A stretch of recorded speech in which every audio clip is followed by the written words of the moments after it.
Good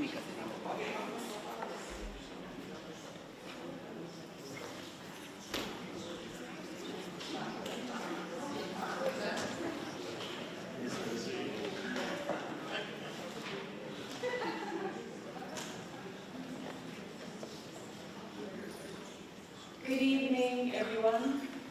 It is such a pleasure to have you all here with us this evening. And welcome to all of you joining us online as well from all around the world. It is a huge honor to have you here with us.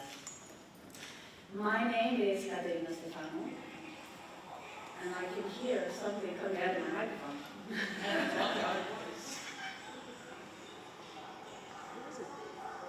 Alexi? Maybe it's outside. Can you check if there's something outside? Oh, maybe. Sorry. Oh, I can hear myself again. What I have to say is so important that you have to hear it twice.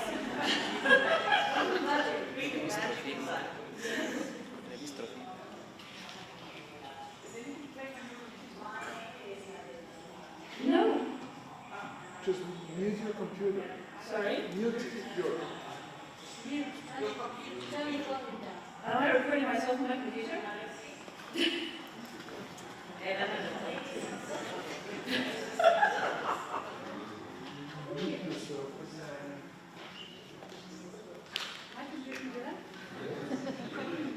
Sorry, I'm a bit of a dinosaur. Are we ready to go again? Okay, so as I was saying, thank you so much. Those of you who know me know that I've been working on this for a very, very long time. I am a modern slavery compliance consultant, and I decided to leave the corporate world in 2019. I took the bravest decision of my life. Everybody around me in my family was telling me that I was absolutely insane, but I was like, no, I'm going to do this. So I created Step Up Stop Slavery to really make a difference and fill the gaps, as it were. And coming from a legal background and a corporate compliance background, I do look at trafficking very strategically. So my organization, Step Up Stop Slavery, has done a few key things. We are establishing the first survivor support center, where we will be providing survivors of human trafficking with legal support that they need in order to rebuild their lives and in order to really get justice and reparation from the legal system with the criminal justice system, and provide them with psychological and social welfare support.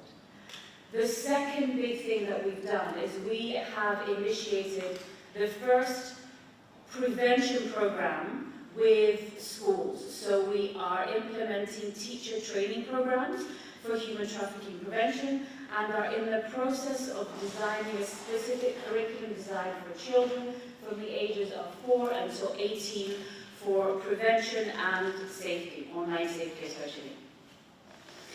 We have also initiated and brought into the conversation the finance and business industry, because human trafficking is an organized crime and it generates over $150 billion a year. And as such, the active engagement of the finance industry is imperative. So we have, about a year ago, have finished piloting with the first member state of the OSCE to pilot the Follow the Money project, which was initiated and released by the OSCE. This week, I should say, we are very proud to be launching Step Up Cyprus. We know that human trafficking is something that affects all of us, and without a collaborative approach with strategy and methodology, we will not eradicate human trafficking. So we are coming together it's a very important time for us because we're bringing international experts with our local experts to really work together consciously to eradicate human trafficking. I am very happy that we have with us today members of parliament, members of the diplomatic corps, and government ministries. We have been working to create this event, and I believe that it will serve as a very powerful driver to ensure an effective criminal justice response in combating trafficking in Cyprus. I'd like to take this opportunity to recognize our most important expert present today, which is Jane Lasonder. Jane not only brings her incredible professional expertise, but also her lived experience, which will truly enrich our event this evening. I would like to thank the British High Commission, the Swedish Embassy and the Dutch Embassy for their support for this series of events this week, and also the Cyprus Forum and Hellenic for making this space available to us.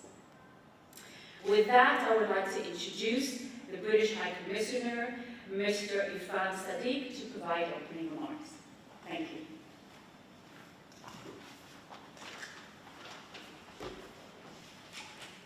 Thank you very much, Catherine. Good evening. Welcome, everybody. It's great to be with you here tonight.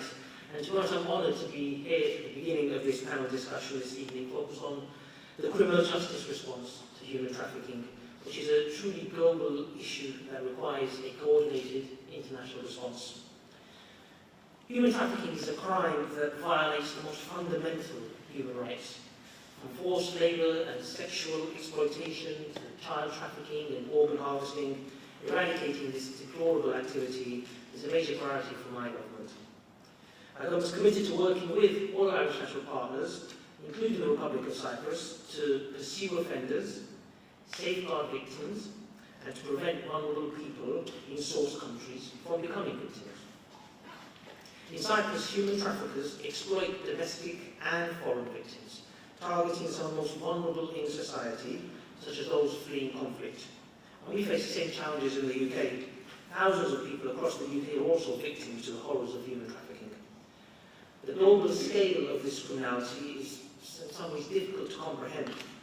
Russia's invasion of Ukraine, the climate crisis, and global instability in general have only increased the risk of human trafficking, and the figures that have come out recently are in fact staggering. We recognise the immense challenge that we and all participating members of the Organisation for Security and Cooperation in Europe, the OSCE, face. It's why the UK is committed to supporting our former UK Prime Minister, Theresa May, in her work to establish a new global commission on modern slavery and human trafficking. The Commission will support the global community to achieve our shared goal of eradicating modern slavery and human trafficking by 2030. The Commission will launch next week, and its first phase will be to produce a report by March 2025, looking at how we can reverse recent increases in modern slavery and how we can get back on track towards its eradication. Tonight's panel demonstrates the value of sharing international expertise so that we can work together to confront this scourge. And I would like to warmly welcome the diverse and committed group of panelists for today's event. With their unique expertise and perspectives, they're united by a common goal to shed light and eradicate this crime from our society. I'd like to thank Katerina Stefanou for her efforts in bringing all of us together here today and uniting all of this expertise and passion for eliminating human trafficking and modern slavery globally. As Katerina mentioned, survivor inclusion is essential to effective anti-trafficking responses. I'm really pleased to see Jane Lasonder here today, who's a renowned British survivor leader. Her professional expertise and lived experience in delivering training and lending her voice to the event this week will be an invaluable addition to the broader capacity building and development of policy responses. I'd also like to recognise the UK experts who have contributed so much to the initiative of Step Up, such as Kevin Hyland, the former UK Anti-Slavery Commissioner, Judge Brewer, who's here with us today, and counter-trafficking practice consultant Rachel Litkin, also here with us today. The Republic of Cyprus, alongside Step Up and other civil society organisations, have demonstrated this week their strong commitment to eradicating modern slavery and human trafficking, and the UK stands ready to support this effort. I'd like to thank you all for your support and dedication to this important cause, and look forward to the, I'm sure, fascinating panel discussion tonight. Thank you very much.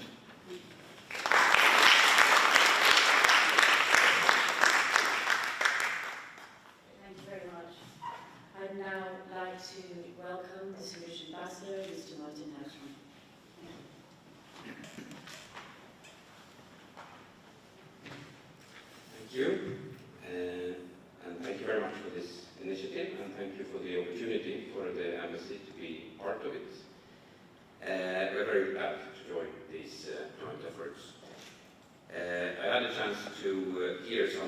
speakers already yesterday, so I already know for certain that today will be a very strong reminder to all of us just how important, challenging and serious this criminal activity is for all the victims, who are mostly women and girls, but also for our societies at large. Of course, as with any criminal activity, really reliable statistics are hard to come by, but it is clear that this crime is widespread, and it's clear that it is perpetrated in all of our countries. So we are countries of origin of victims, sometimes we are countries of transit, or we are countries of destination. And as has already been said, we can stop this only by working together between authorities within our countries and, of course, between our countries. And I think, and I'm certain, that conferences such as this one, where we can cooperate, where we can learn from each other, are really essential, because this is really a challenge that concerns all of us. The fight against trafficking in human beings, and particularly the issue of tackling the demand for the victims, was an important focus of a conference that was organized by Sweden as EU presidency in the spring. I think some of you probably attended this conference. And the focus of this conference was in particular on what can be done to address the demand for trafficking for sexual purposes. And as you may know, Sweden banned the purchase of sexual acts in 1999. And since then, buying sex in Sweden is seen as an act of sexual violence, and it is listed in the criminal code under sexual offences. And I should underline that the seller is not punished, so that the victim of the crime is not further victimized. And in our experience, targeting the demand side in this way has been a very important tool in targeting trafficking in human beings for sexual purposes. And it has also been an important tool in improving the situation for victims. Similar laws have been adopted in several other countries, and we are very happy to share our experiences with you if there is such an interest. But I should also say, and I'm sure this will come up also today, that any criminal law, this law or other laws against trafficking in human beings can never be enough.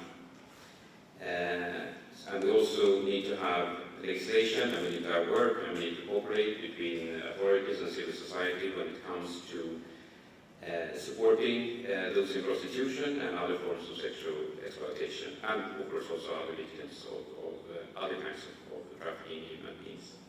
So again, I'm certain that this conference will help to shed much needed further light on how trafficking in human beings can be combated, and how governments, civil society, and all other interested actors, all of us who are present here, and many others, can improve our cooperation in this important area. Thank you.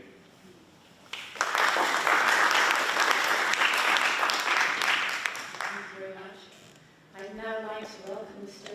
Lia, Permanent Secretary of the Ministry of Interior, here on behalf of the Minister. Thank you. Your Excellencies,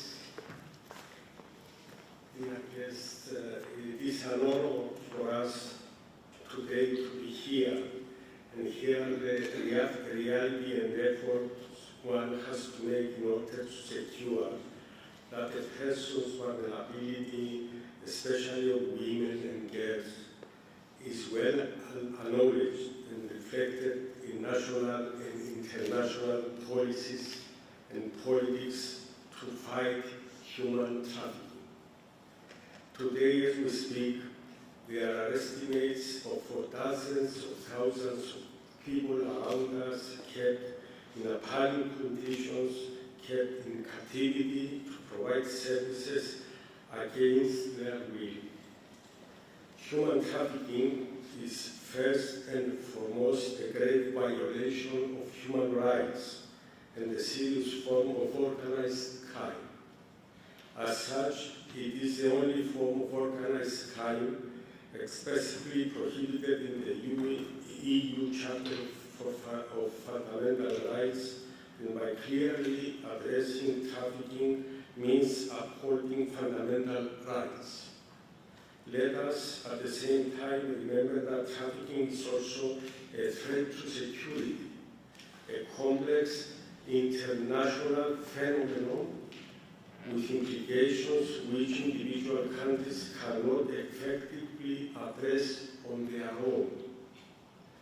Ladies and gentlemen, although there is still much to be done to eradicate human trafficking and to properly assist and protect the victims, I dare to say that over the years we have achieved to establish an ongoing political commitment towards this end.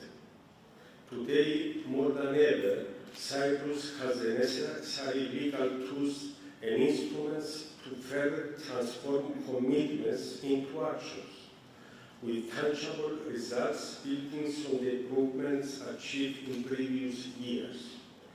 These instruments, such as the national legislation which fully applies to the international and the European law, the National Action Plan, the National Referral Mechanism, the Memorandums of Cooperation, paved the way for the establishment of a more anthropocentric, hands-on approach to this issue.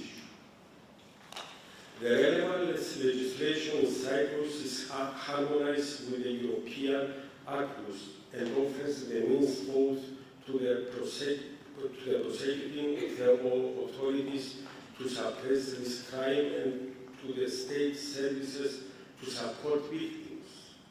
Victims have the right to safe accommodation, protection from prosecution for forced participation in criminal acts, access to justice, financial support, access to medical and psychological support, education, and access to the labor market.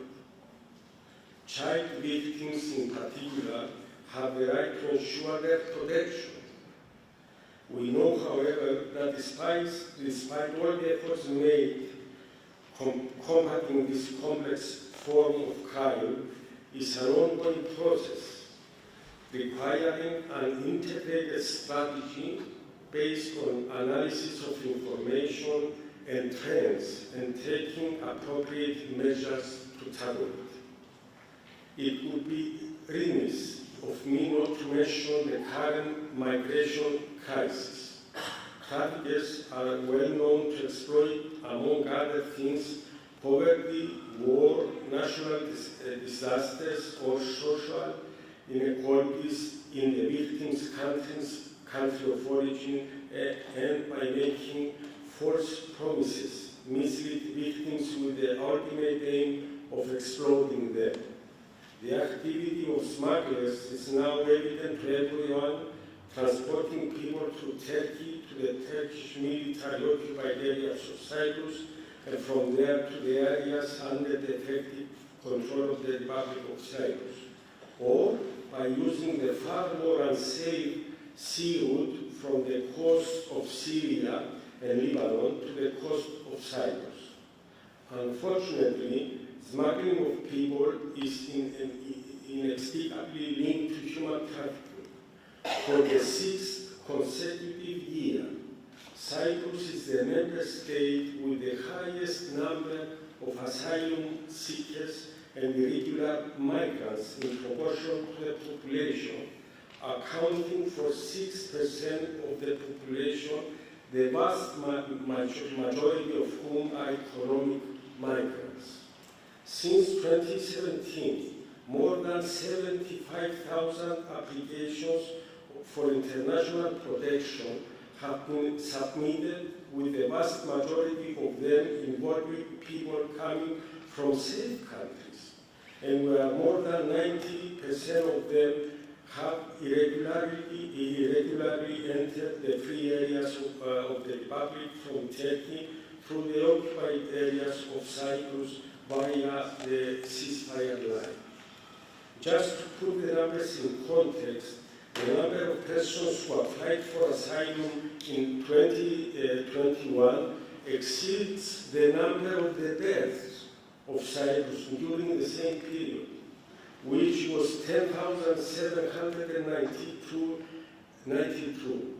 In 2022, the situation has deteriorated even more, with 21,565 new asylum applications compared to 13,235 in 2021. Needless to say that the battle that Cyprus has to carry has been intensified due to the Russian invasion in Ukraine and the arrival of more than 18,000 Ukrainian refugees in Cyprus, whom, as a country that experienced the invasion itself and continues to experience the occupation by Turkey, we welcome on the basis of the relevant European directive. As I close my intervention, let us keep in mind that whenever we refer to human trafficking, we refer to the suffering of individual persons. It is true that there is still room for improvement in our efforts.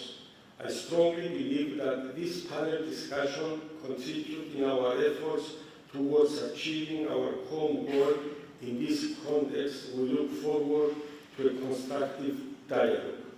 I particularly thank the organizers of this event, Step Up, Stop Slavery, for organizing this and for standing up to its name, that is, persisting to its goal for stopping slavery. Thank you very much.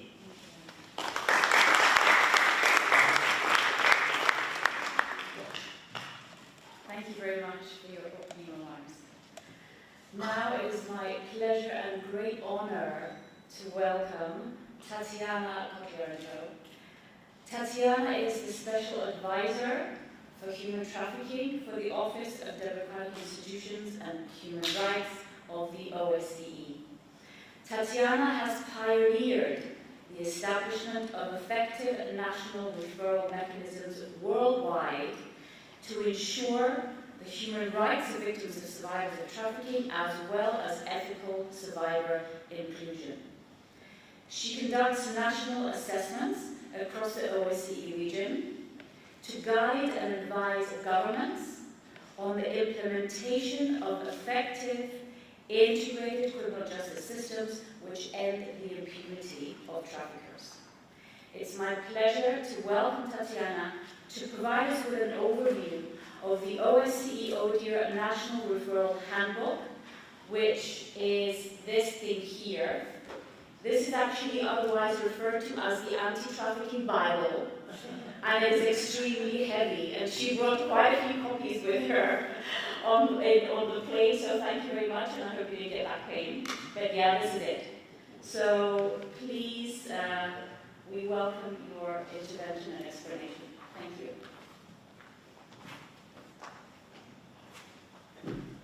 Thank you so much, Katerina, and thank you so much for your incredible efforts in bringing everyone together here. And it's a great honor for me to be here in Cyprus and actually follow the UK ambassador, who's NUK supported the development of the NR handbook, as well as the Swedish ambassador, who supported the work of my office in survivor inclusion. So with that, I would like to tell you a little bit about this anti-trafficking Bible. Because it has become a very useful tool for many countries around the world, even outside of the OSCE region.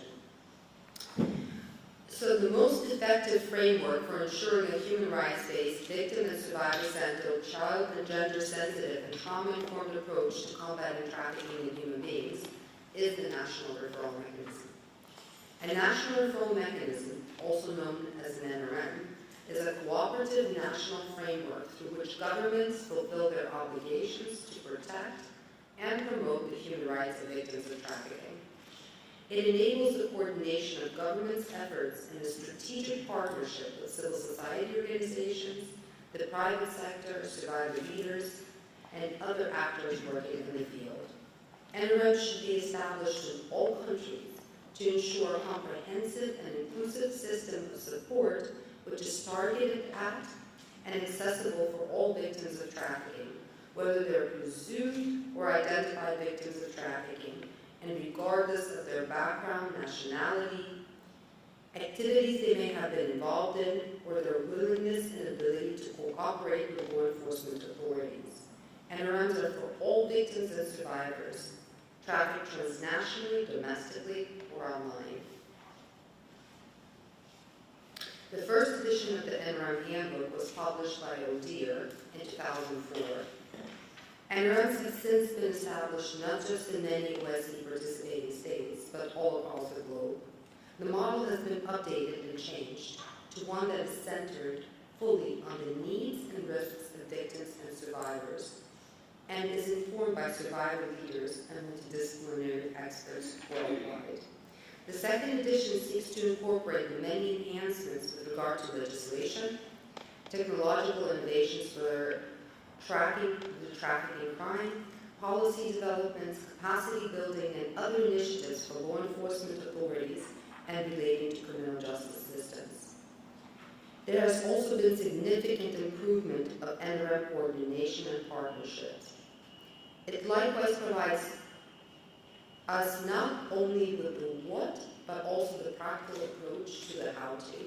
And as you can see, there is a sense of hope between the two books. The one published in 2004, which is quite tragic, to the one that has been published just recently with survivor leaders on the cover, that actually brings us hope that they can achieve more effective systems to prevent and address trafficking. The expertise of international survivor leaders is central to the handbook from cover to cover, with 6 portraits of survivor leaders on the cover and throughout the book, reminding the reader of its purpose. Survivor leaders should inform and influence all aspects of NRM structures. This includes service delivery and procedures, as well as anti-trafficking legislation, governmental policy making, public awareness raising, provision of education and training, and ensuring high standards of frontline support for victims and survivors. They can enhance and inform procedures for effective identification of victims, as well as guide the protection and the prevention of re-trafficking, and contribute to better understanding of the criminal aspects of the continuously evolving crime. And this is why we are very lucky to have Jane here with us today, who's going to contribute to all of the work, I think, going forward in Cyprus. If you will all have her, as I'm sure you will. I would also like to mention that we are shortly launching a handbook that is a complement to the NRM handbook on how to set up national survivors of trafficking advising councils.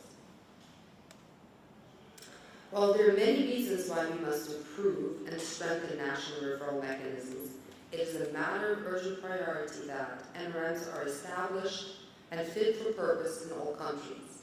A report by ODIHR and New Women found that during COVID-19 pandemic, countries with NRMs were significantly better equipped to identify, protect, and support victims of trafficking, and to prevent survivors from being re-trafficked. The current low rate of identification of victims, as well as prosecutions and convictions for human trafficking in all countries, must be urgently addressed. Lack of NRMs for children is a huge gap.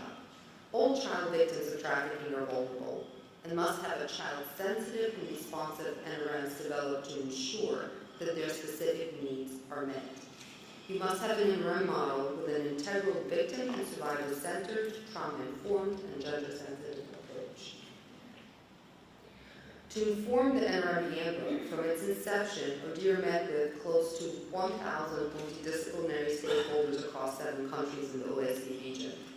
We met with national and local state authorities, civil society organizations, survivors of trafficking, and convicted human traffickers. We held meetings in capital cities, towns, and border crossings, visiting shelters and services, police stations, judicial courts, asylum centers, prisons, and detention centers. In addition, we collected information via surveys from multidisciplinary stakeholders, respondents from 56 out of 57 OSCE countries, minus the Holy See, as well as survivors of trafficking from 37 countries.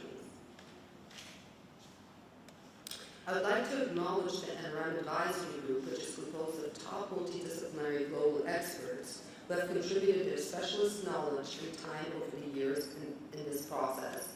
And today on the panel you will hear from two, Kevin Hyland and Rachel Whitkin. And Rachel Whitkin was the lead drafter of the NRM handbook with me.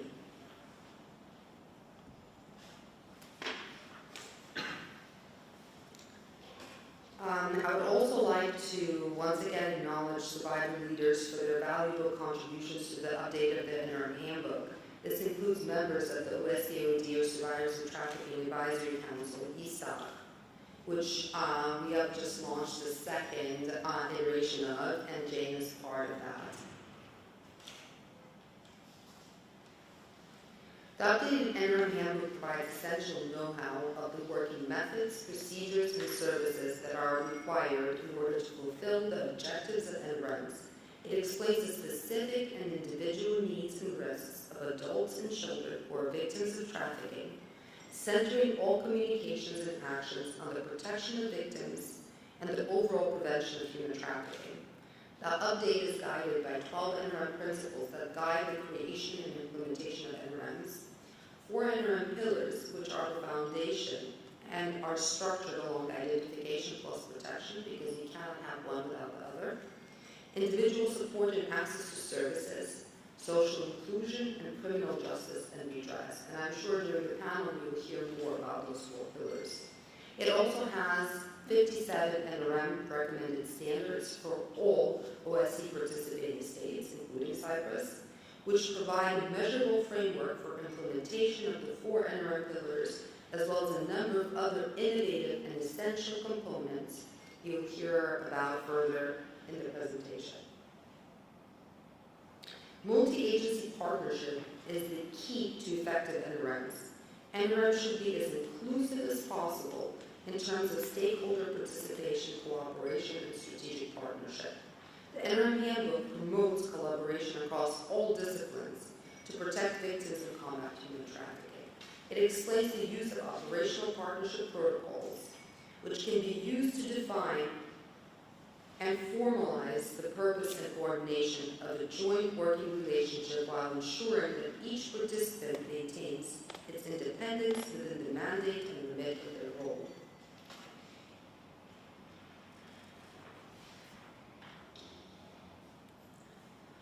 Across the world, there are many varying responses to victims and survivors of trafficking, from national authorities, state services, civil society, and NGOs. The NRM handbook is packed with information on human trafficking, together with detailed practical how-to guidance on all aspects of NRM and anti-trafficking work. Every care has been taken to ensure that this is a practical, accessible handbook. It is large in scope because it has to be. However, busy professionals in all fields, as well as policymakers, can use the icons and hyperlinks to travel swiftly to the specific information and guidance that they require. And many of you will not want this very heavy book on your desk, but you can access the handbook online with its links, and that will be, I think, a big help to you. The NRM handbook begins as guidance with the NRM preparatory guide and NRM protocol. These are intended as required reading for professionals in any field who work with survivors of trafficking, so that they are fully aware of how to ensure ethical working methods and safe and effective procedures. Vulnerable children are trafficked every day in all countries. It is a shameful and unacceptable fact that many are not protected and are re-trafficked even after they have been identified. The protection and care of all child victims of trafficking, regardless of their background or immigration status, must be urgently addressed. The NRM handbook provides child-centered guidance throughout its pages, wherever you see the child-aware icon. The handbook benefits from the dedicated input of expert child specialists and promotes the Barnhouse model on child-centered criminal investigations. The work of ECPAT and NIDOS on child-centered safe accommodations, and the Lundy model to ensure that vulnerable children are treated and spoken to first and foremost as children, with right-centered conduct and communication. All children, regardless of their background, should have professional guardian advocates who can assess the needs and risks and accompany them.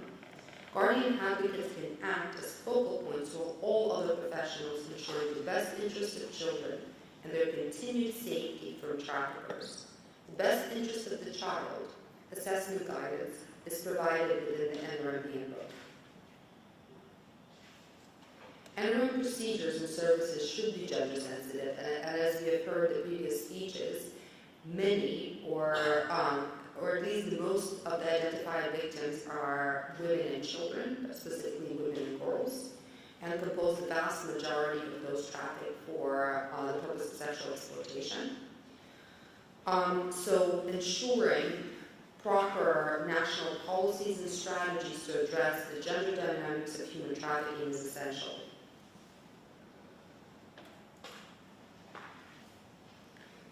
It is increasingly recognized that trauma-informed methods of frontline working are not only critical and ethical, but are also practical and effective in overcoming challenges and achieving positive results, especially in the criminal justice sector. This applies whether working on a trafficking site, in the street, in a police station, or reception center, or in an office, clinic, or therapy room.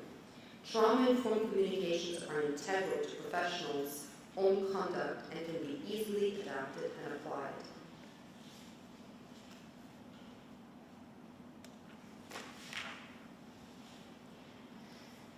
This handbook also breaks new ground, including detailed and accessible guidance and information on healthcare as a central focus. Trafficking has profound and long-term impact on the psychological and physical health of victims. Access to healthcare for all survivors must be a priority because it is fundamental to the success of NRMs. Here we see survivor leaders' quotes which explain the need for each of the 4 NRM pillars from both their lived and professional leadership experience.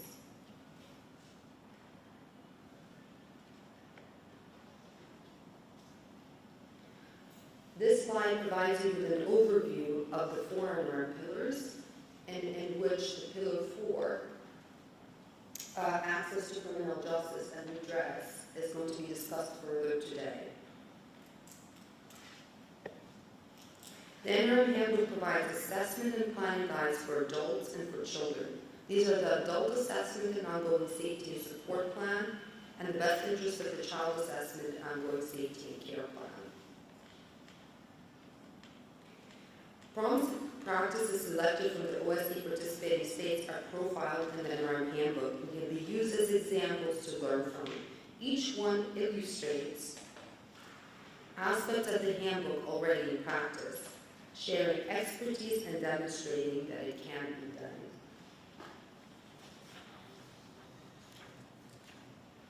And I've briefly mentioned already to you, I'm almost done, but I have a few more interesting facts to share with you.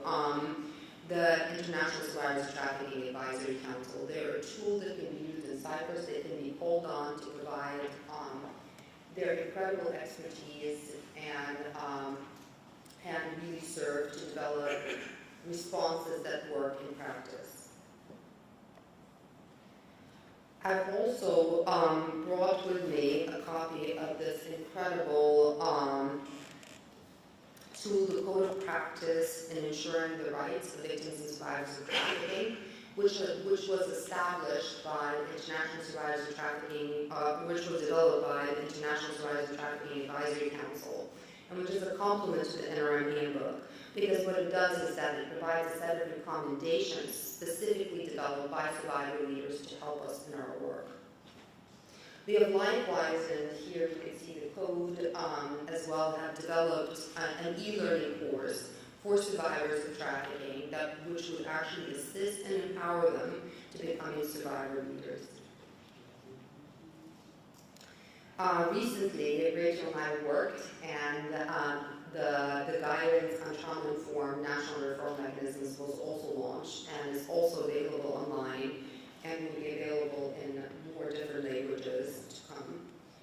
And at the end, what I would like to do is talk to you a little bit, and we've heard mention of Ukrainian women and children who are fleeing the Russian aggression against Ukraine now, and have been for the past, for over a year.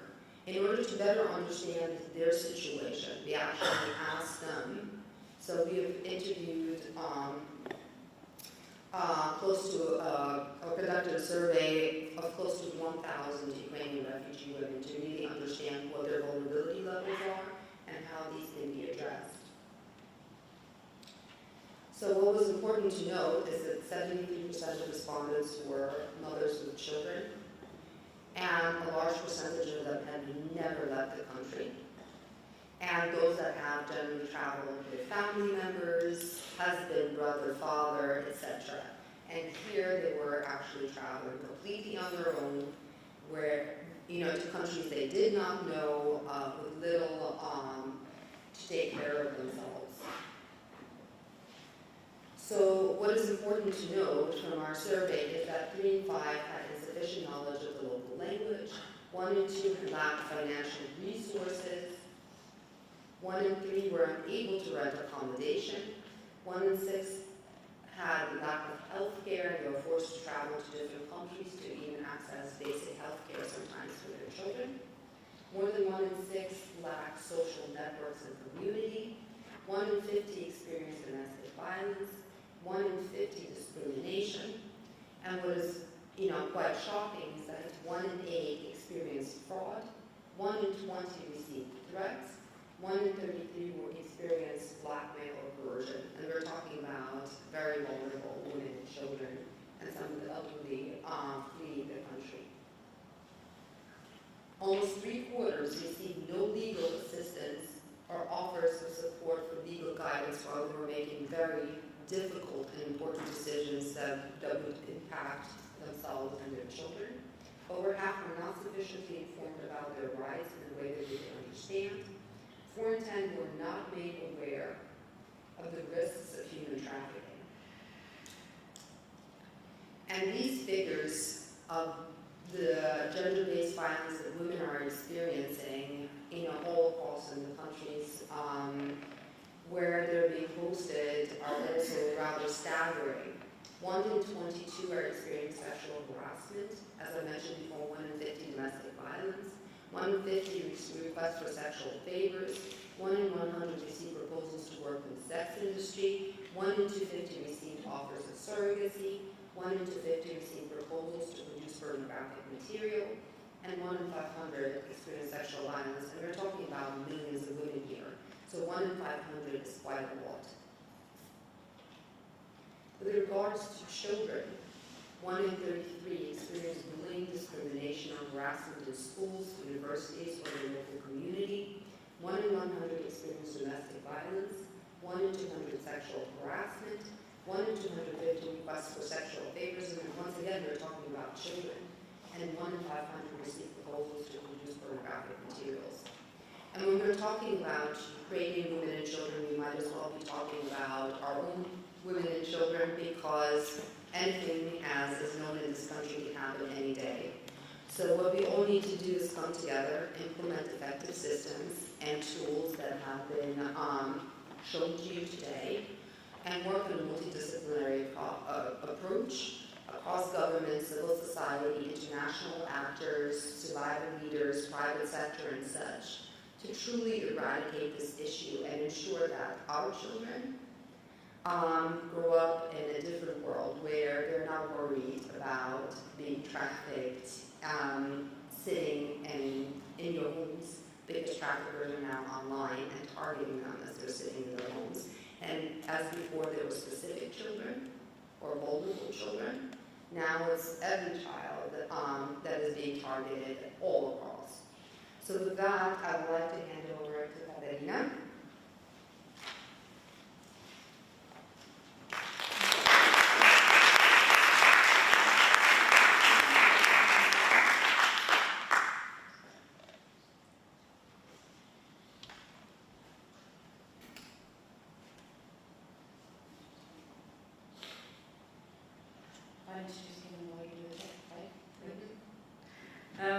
Unfortunately, Kevin Highland wasn't able to be with us today.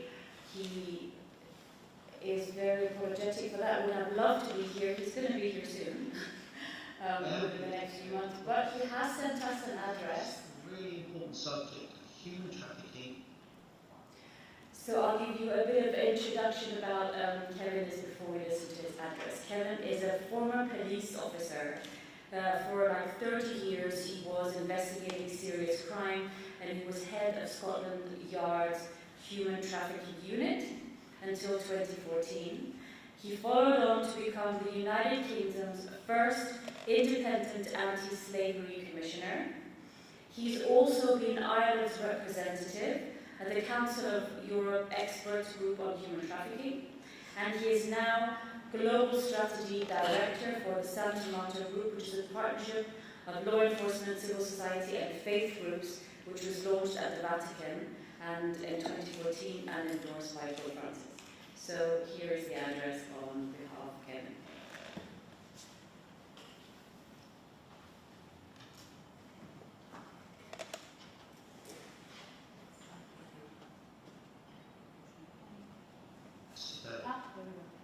But I am pleased to be able to join this session to discuss a really important subject of human trafficking and modern slavery, and the need for effective national referral mechanisms, NRMs, in order to provide assistance and identification of victims, to help them on the road to their recovery, but also how these NRMs can be used and should be utilised to increase prosecutions, to suppress this crime, and also to educate people in communities. Human trafficking and modern slavery is estimated to currently have 49.9 million people suffering in these situations, and it is a big revenue earner for criminals. Yet, as I will show you in a moment, those who commit these crimes operate with impunity, and victims are rarely identified, so continue suffering. So we need to up our game. We need to make the responses commensurate to the risks and the threat this crime presents to individuals, to communities, to national security and to international security. And that is why this subject has been discussed many times by the UN Security Council, as it is also funding elements of terror. So we need to start looking at human trafficking through the lens of a wicked problem. It means that there is no definitive formulation. There is no stopping rule. Their solutions are not true or false, just good or bad. They cannot be resolved through trial and error. There is no way to test solutions. There is a number of solutions that are needed. They are unique. Wicked problems can be described as a symptom of other problems. The way that they are described determines the solutions. And there is no right to be wrong, as the duty on those who respond to this, or those who decide to respond to this, have a duty to those who are suffering. Because to be a wicked problem, it has to be a serious problem. But the NRM guidance and the NRM book will help you significantly to navigate a number of those issues I've just mentioned.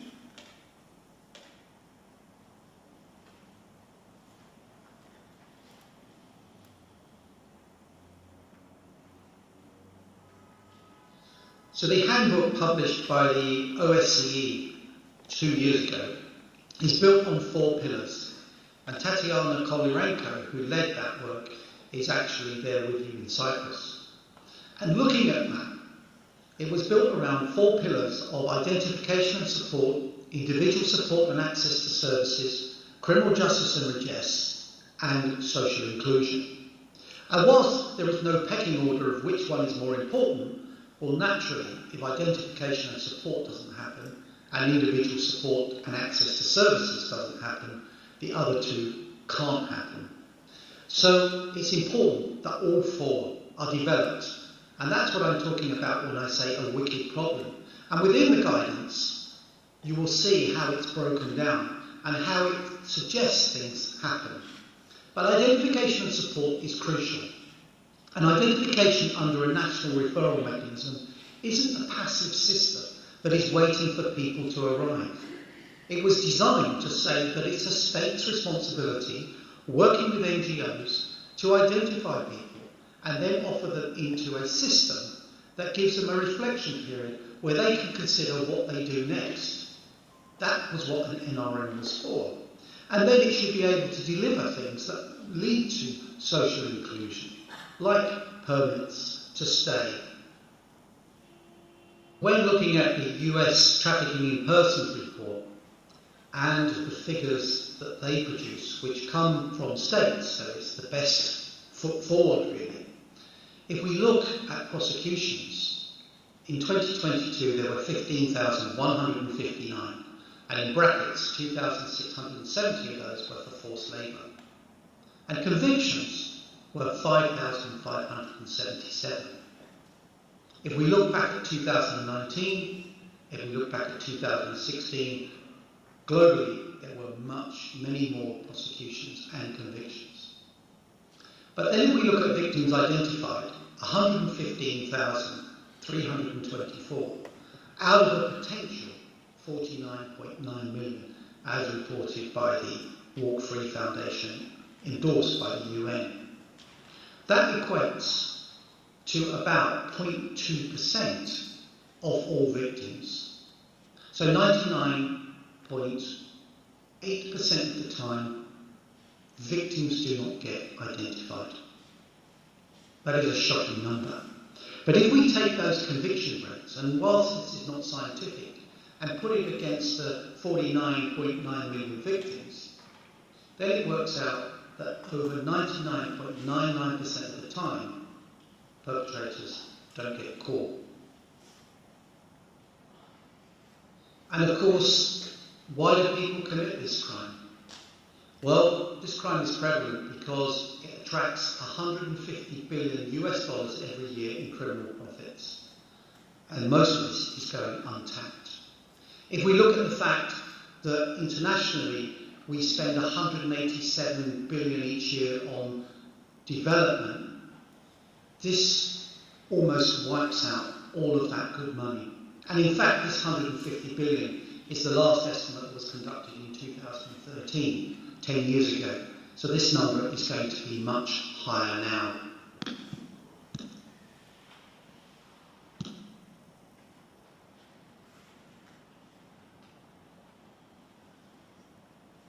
It's important that you are responding to this crime in your own countries. You've got to remember that this is a crime that has been identified within the Sustainable Development Goals. And the Sustainable Development Goals are not just about the Global South or the developing world. The Sustainable Development Goals from 2015 to 2030, as agreed by all UN countries, including Cyprus, are about delivery within our own countries as well as elsewhere. And SDG 8.7 says that we will eradicate human trafficking and modern slavery by 2030 and deal with child labour much sooner than that. And of course the G20, which the EU is a member of, is pushing for that as well. So we need to see more commitment locally that then feeds into the ambitions of the Sustainable Development Goals and the G20 objectives. And countries like Cyprus can really push that and report it to the EU, and then they can report it to the G20. But when Cyprus is doing its report on how it's delivering the Sustainable Development Goals, remember this is a priority area that you can actually focus on from what you're doing domestically.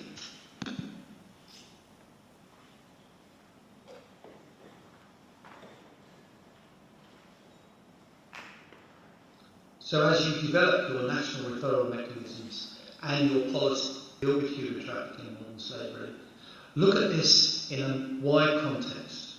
Take the guidance from the NRM handbook and look at what is needed in your jurisdiction to better identify victims, to provide the support, to increase prosecutions, prevention, suppression of this crime, and ultimately to make this something that is not acceptable, not just in Cyprus, but across the EU and across the world, and play your part in that. Thank you for allowing me to join you today. I hope that the discussions go well, and I think that collectively by countries like Cyprus, like the EU, like the UN and internationally, by us all taking this seriously, investing both in our resources, our finances, but also our moral leadership to deliver a process where this crime doesn't benefit anybody, we can get to the point of delivering, or getting to the closer to delivering SDG 8.7 and this notion where this becomes a crime that doesn't pay and one that certainly you will face justice for. Thank you very much.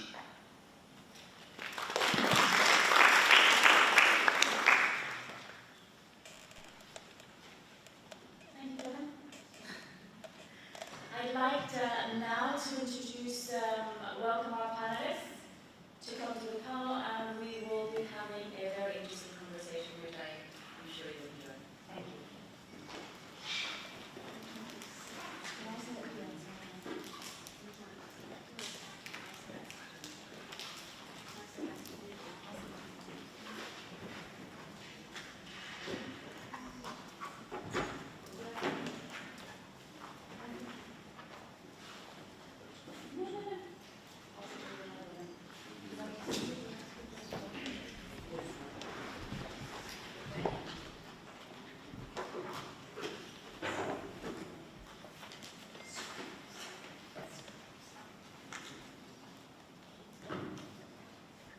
So the way we decided to do this today is in the form of like a conversation.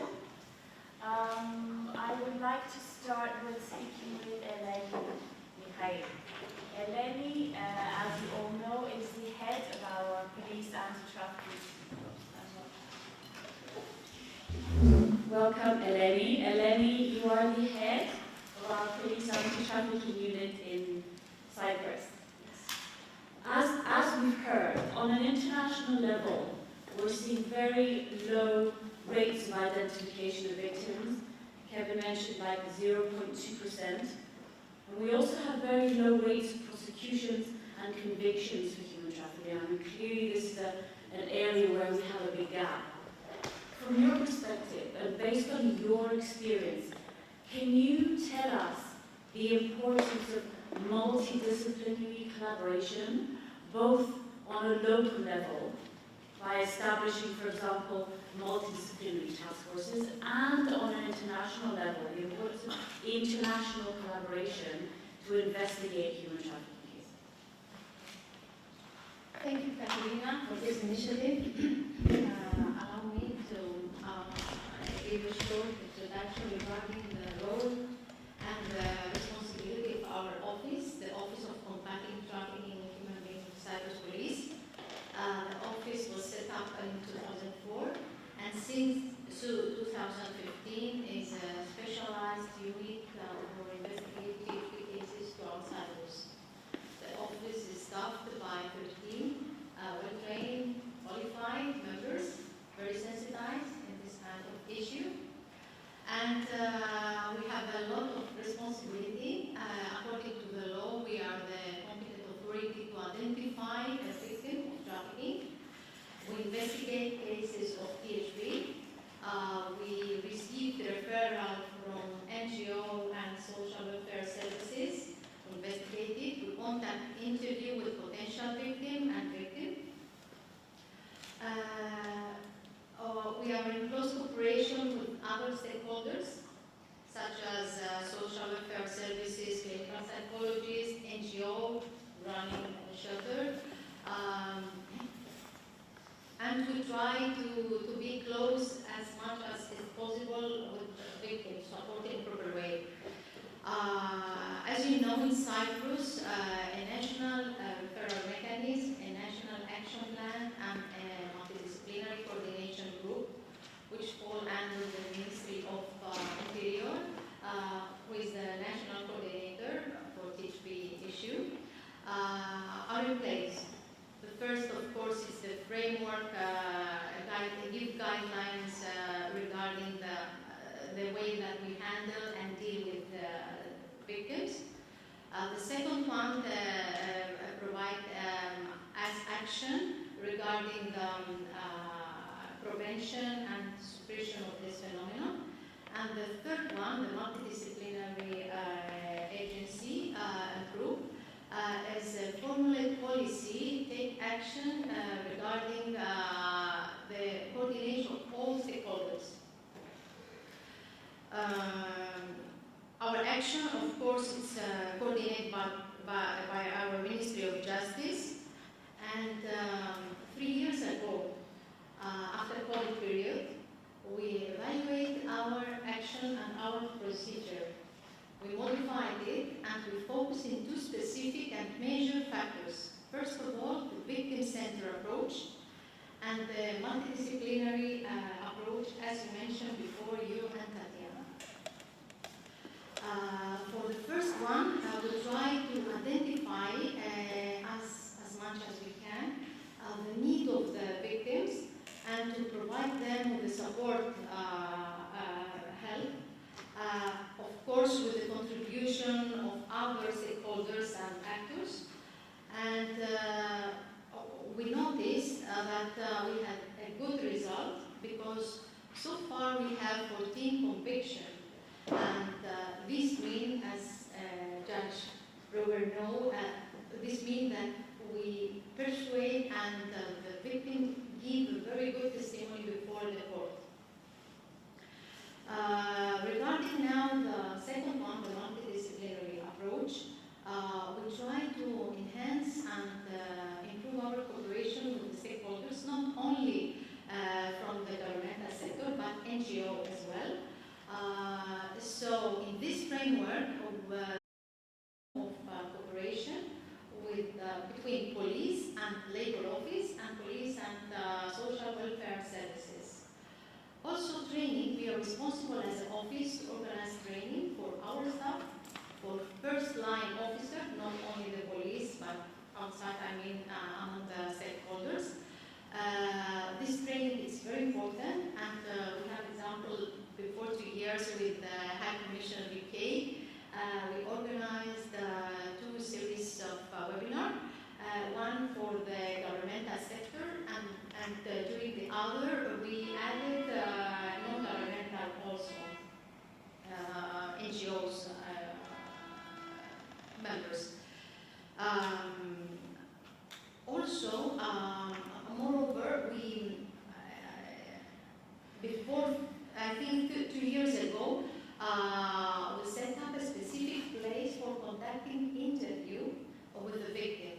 This place is friendly and comfortable, make easy the victim to feel better, to open up to us and share their story.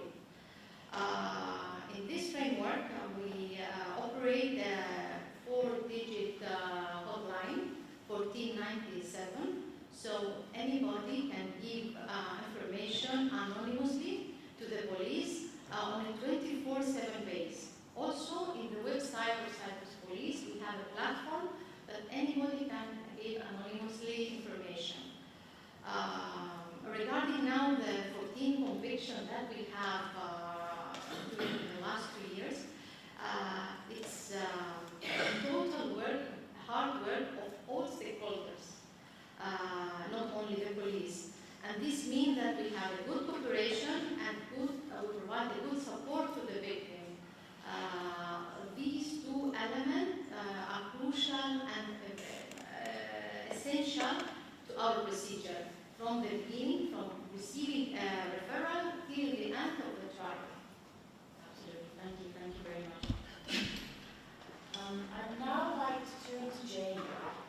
Jane, as a survivor leader and as a trained first responder and a member of ISTAT and a writer and a speaker and a very strong advocate for the inclusion of survivors at national and EU level policy, could you tell us a little bit about why the multidisciplinary approach, as we've heard, is so important, especially with regards to civil society, and you've had a lot of experience about this. What are your views? Well, to start with, my views is that it's massively important. Without collaboration and partnership, nothing can happen. Because if one person's over here doing something, like the police, The hospitals are here doing something else, somebody else is doing something else, and you don't join the dots, then there's going to be cracks, and people are going to fall through the cracks, and we're going to be not identifying. And that's why it's under 5%. And, you know, for me also, the only way forward is to use the NRM handbook, is to set up NRMs in this country, because I can give you some examples where without it, it's been like so dangerous. People are dying because there's not a structure in place. I mean, we're not talking about a poor little cat on the street or, you know, I had a conversation with you today that the police are sometimes so excited when they find drugs or guns. But there's victims of trafficking, and when they find victims of trafficking, not so much is done. So how comes a bag of drugs or a gun is more important than a person who is somebody's daughter, somebody's son? So there needs to be things implemented, I mean, like tomorrow. If I could talk to you, it would be tomorrow we would all start, but probably next week, right? It also gives tools and helps you implement protection, to prosecute people, all these things that are really important. We need to protect our children, and if we don't start when they're at school, we don't get trainings into school, we don't not keep the schools separate, because I've seen so much grooming going on around our schools, and parents and teachers are saying it doesn't happen in our school. But I've spoken to the children who have been suicidal, ready to jump in front of a train or to jump off a building because somebody's been outside. Not even vulnerable children, but also children from rich families. It doesn't have to be broken homes. And people say, well, our family's okay, we're not broken. But it doesn't matter. I've seen a girl who had fantastic parents. They loved her, she went to a beautiful school. But she was a bit lonely at school. She didn't really have good friendships. So she'd walk home alone, and these guys would speak to her and befriend her. And she got onto drugs. They forced her, they took photos of her. She became so suicidal because she was groomed. She started to be sold for sex. And the school didn't notice. People didn't notice, the doctor didn't notice. But that's why we need to work together, that the school can say something's happening here. But they think we can't bother the police, we can't do this. And not using an NRM, for me, is it's just not okay. I'm going to give you an example of when using an NRM, when not using this amazing tool, cost somebody almost their life, and that person was me. When people didn't collaborate.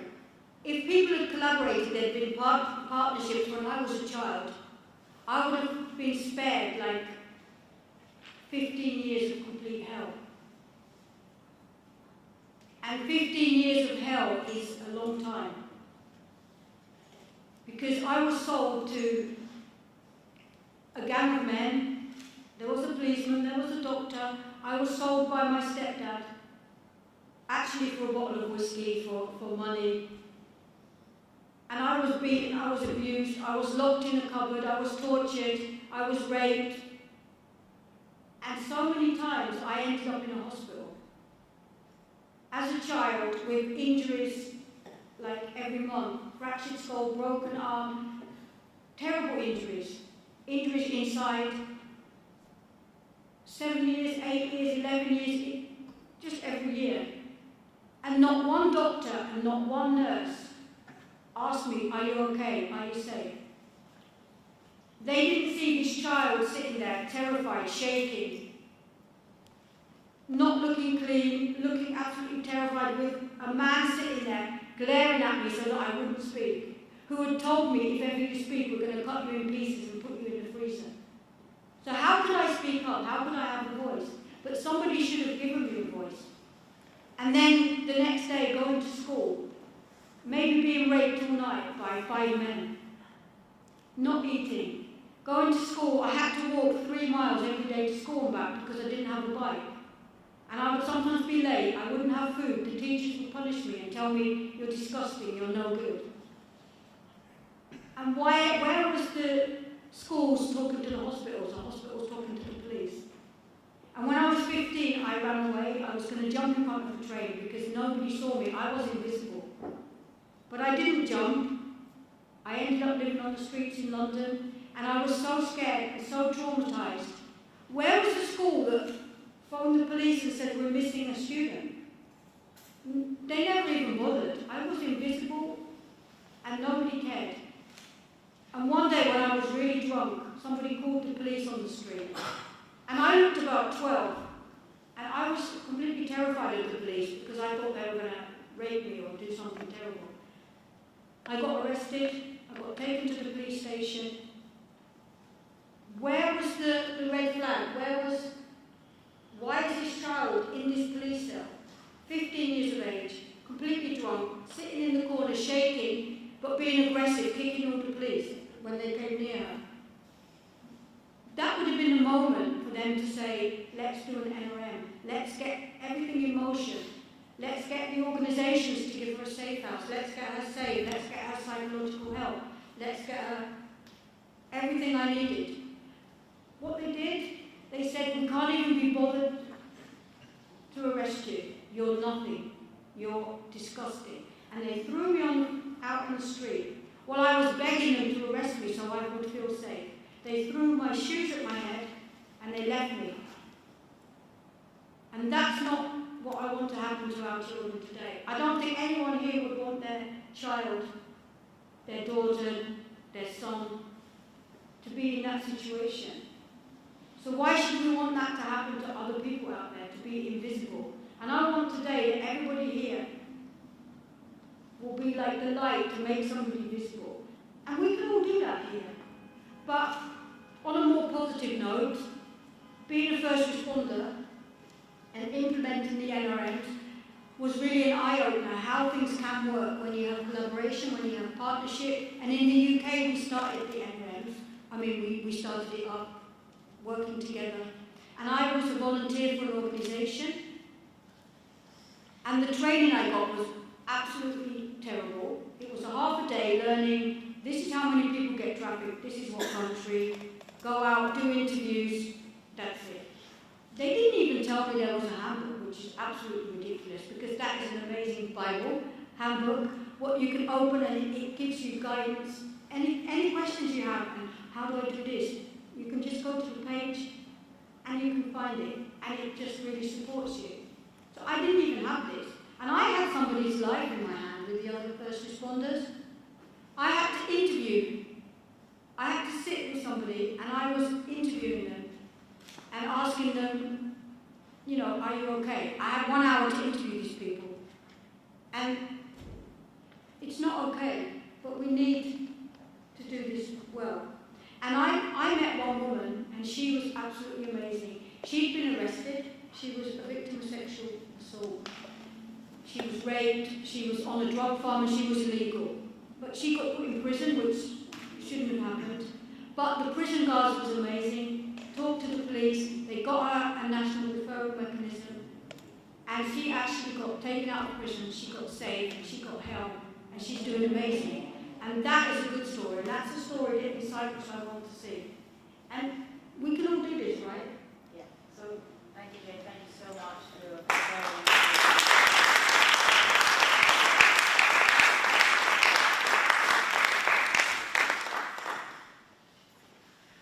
Now I'd like to turn to Rachel.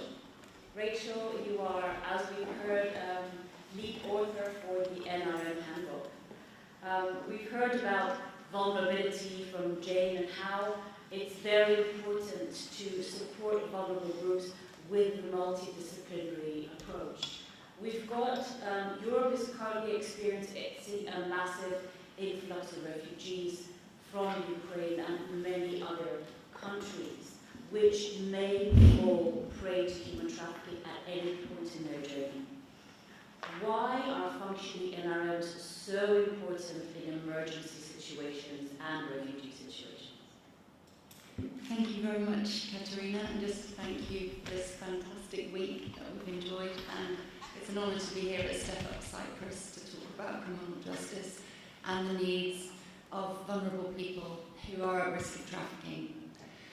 With regard to the crisis that is seen in the world of asylum and people rushing to get out of countries and to try and seek sanctuary elsewhere, I've worked with survivors of this kind for many years, and I can say that while there are certain crises that come along, when you look at those lives closely, those lives are a crisis in that family, for that mother, for that child who's travelling across countries without anyone. The vulnerability of such people is very, very high. And once they get to the next country, the risk doesn't end there. If you work like I do with people who are in very long-term situations where they have no status in a country, it's an absolute opportunity for traffickers to move in and target them, because they know that those people either are too afraid to ask for help from the authorities or simply won't get help from the authorities. And so unfortunately, if you work with these people over time, you see tragedies play out in which people are trafficked and re-trafficked, and vulnerability becomes generational, so that children are being trafficked and their parents were trafficked. This goes on, and it has to stop. And as Jane was saying, she's talking about a while ago in her life, but I can tell you these lives are continuing now. When it comes to national referral mechanisms and the writing of the NRM handbook, it took us years to make a book that was as simple and practical as this one for professionals across the globe to understand. National referral mechanisms have to be very based in partnership, as Jane was saying, so that healthcare services, statutory services, NGOs, and very importantly, criminal justice systems are trained and cohesive and can work together and are ready to do that in any kind of crisis. So national referral mechanisms are absolute essential for all countries that want to combat trafficking. With regard to asylum, as I said, these people are so vulnerable that when you know them personally, it actually breaks your heart to see them being demonised in the media or considered to be a problem, when actually they're human beings who have often suffered terrible crime. So what they need is access to support. They need systems that identify them and refer them to the kind of protection they need, which is provided by the 4 pillars of the NRM. If you offer a trauma-informed criminal justice system that is interlinked to healthcare and civil society and all the other pinnacles of the NRM, you will increase prosecutions and, really importantly, convictions of traffickers. So that is my answer to your question. Thank you so much. Thank you, Rachel. Over to you, Michelle Brewer. You are a judge from the UK, as we know, and you have worked with us extensively in the past in Cyprus, and we're very, very grateful that you accepted our invitation to come back and be with us again. You are established as having a great track record in terms of trafficking case law. So your work is really considered to be at the forefront of developing case law. You were leading counsel in the case of BCL against the UK, which is the first case in Strasbourg to deal with non-punishment principle, which you will tell us more about, which is crucially important. And you're also the author of a very, probably the Bible for the law profession, Human Trafficking and Modern Slavery, Law and Practice, which is coming up for its next 3rd edition now.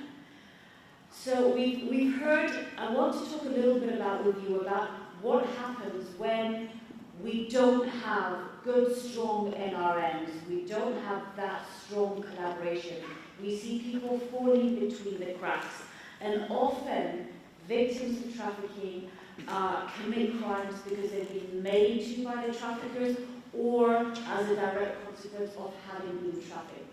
Can you tell us, in your experience, in your perspective, a little bit more about that and non-punishment principle and how that fits ask?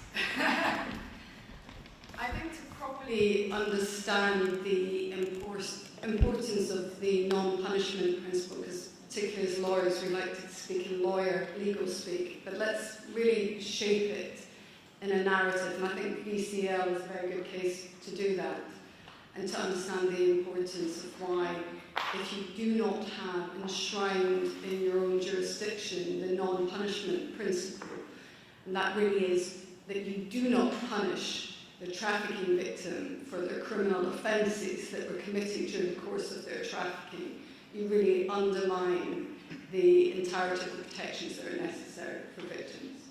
So just to give you a picture really of how this plays out. So VCL was a 15-year-old Vietnamese young person who was trafficked by an organised criminal network to the UK for the purpose of cannabis cultivation. For those of us in the UK, we're well familiar with that model of criminality.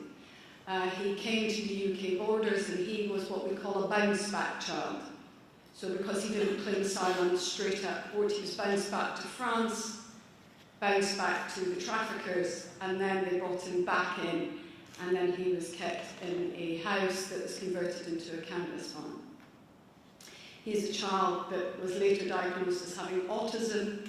He didn't speak a word of English, and he was kept in a cannabis farm. So any of our police officers who have raided cannabis farms know that they're not benign places. They're places which are high risk of electrocution and fires, and that's where he was kept. He suffered nosebleeds, headaches, because he was there to water the plants.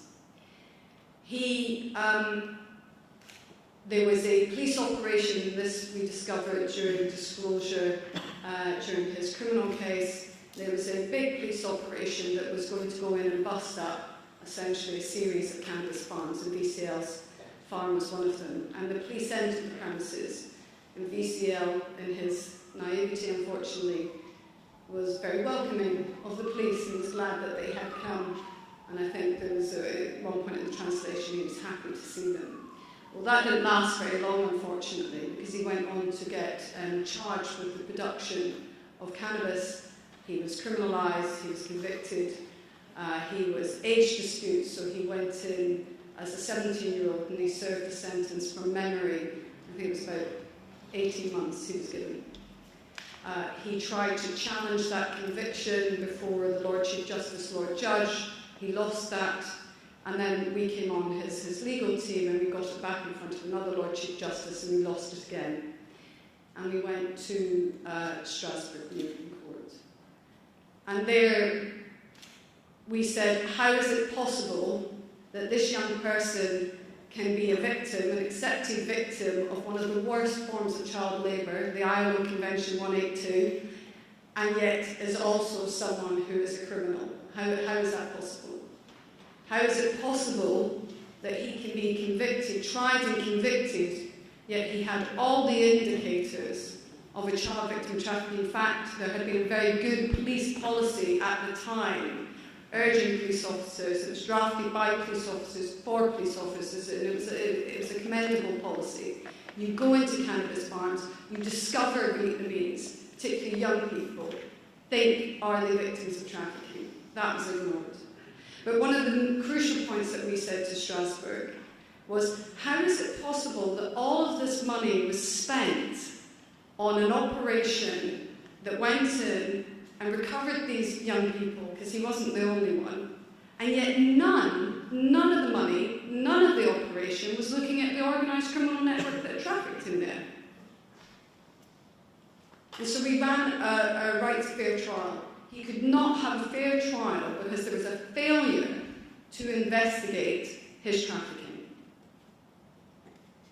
And therein lies, I suppose, the dichotomy that police officers have. And I've trained police officers about, I know how difficult it is. You have a suspect and you have a victim. But these are really, for me, the bigger global picture is that the organised criminal networks, and we'll talk about it in the next question, but the frustration I have is that they continuously get away with it. And resources are focusing, certainly in the case of VCL, in the wrong place. And he went on, he served his time, because by the time he got his conviction, by the time he got to Strasbourg, he was out. He was then put in immigration detention. And what he said to me, I dealt with his civil case, his deport case, and what he said to me was, I have spent all my teenage years in imprisonment, whether it's imprisonment for my traffickers bringing me, or imprisonment in prisons and in an immigration detention centre. And I've lost that, and I will never get that back. I will never get that back.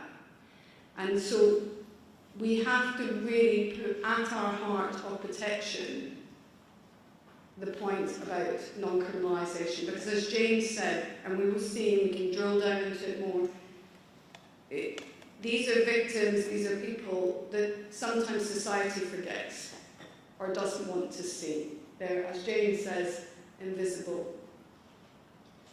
And that is why we need to look at our resources, we need to think of our structures. And in the UK now we've got the Modern Slavery Act, Section 45, that's now on the statutory footing in the defence of non-punishment. With my judges, we work on it, we train ourselves, we try to understand it. And I think, for me, this is an essential pillar of protections for victims. And if you overlook it, you overlook intelligence gathering, you overlook protection, and you overlook the very people you're supposed to be protecting. So there's my stance, probably a bit vitriolic than I should as a judge, but yeah, I'm very passionate about non-punishment. Thank you. Thank you, Michelle.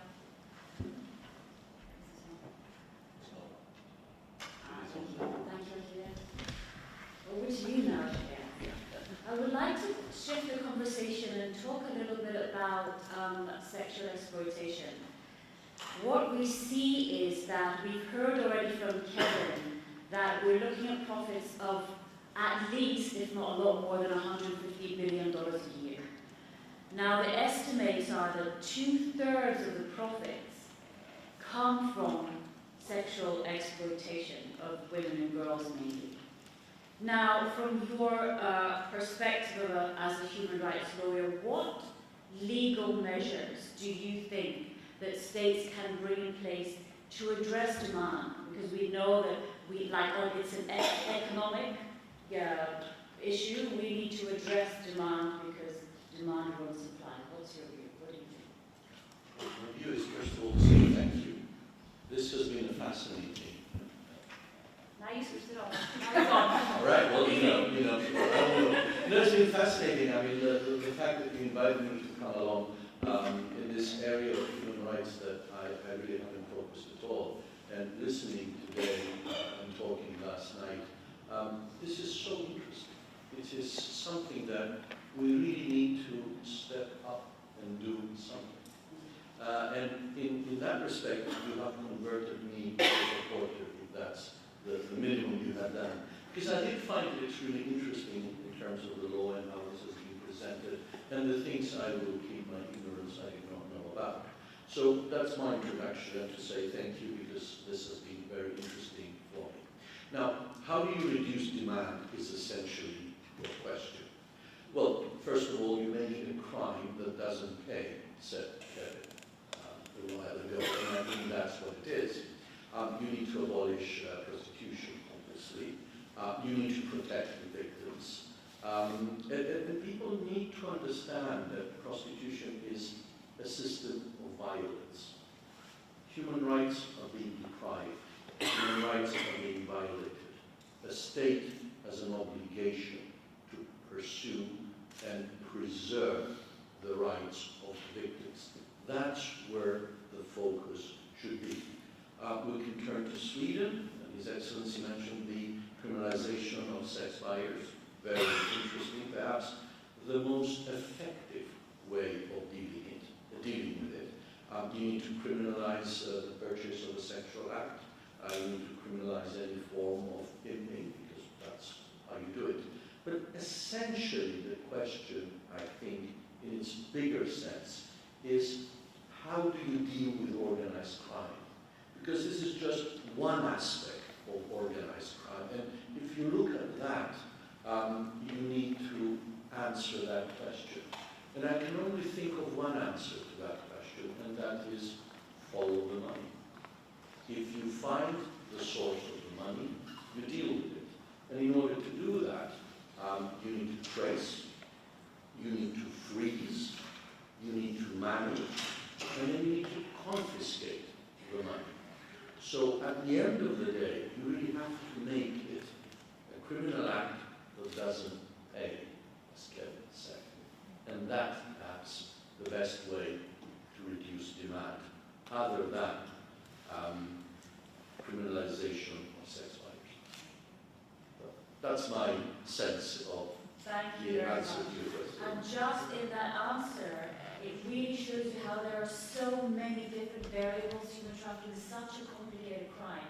There are so many variables that are intertwined, which makes it evident that it's so important that we do have a strong multi-agency approach to fight this. Well, that's the answer. I mean, the fact that we're all around this table is exactly the answer. The first point in my limited understanding of things is get the actors around the table and apportion responsibility to each one, and then connect the dots so that you make a circle that actually can deliver.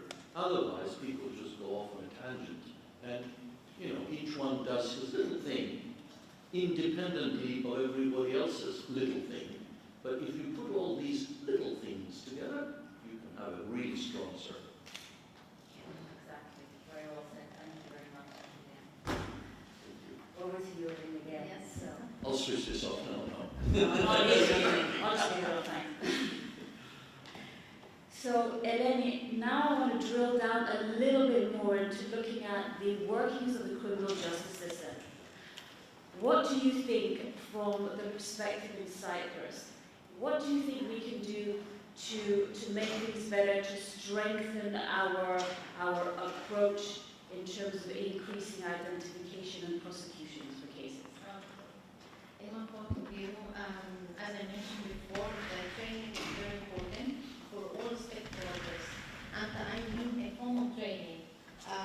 This is why next month we organize a training, a 3-day training for members of our office, for frontline officer who serve in detention center or center who host asylum seeker, clinical psychologists, social workers, labor inspectors.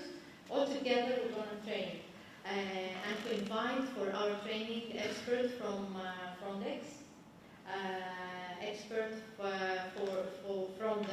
the cryptocurrency, which is very important nowadays to follow the money,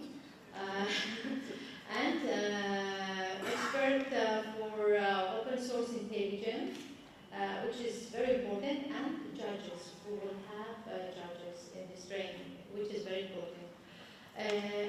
Actually, we face a lot of difficulties during our work. The most important is the length of trial. So I will try to minimize this length to be more successful in our work, I think. Also, we have to be more flexible with our procedure, all the stakeholders, all the actors, because the trend of trafficking change from day to day, from every day, and from country to country. So we have to be very flexible on this. Moreover, the race awareness is very important, and to keep to be in touch with the victim even after the completion of the case. This is what we do every day with my team, successful, very powerful team. We are in touch every day with our victim, even after the completion of the case. And our 3 motto is respect victim, respect and cooperate with stakeholders, professional investigation of THP cases. And always we have in mind that people have value, not price. Thank you.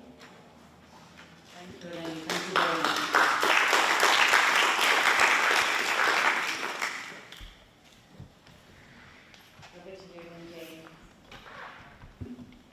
There's the next thing that I would like to talk to Jane about is the importance of survivors' expertise and lived experience, especially on a policy level.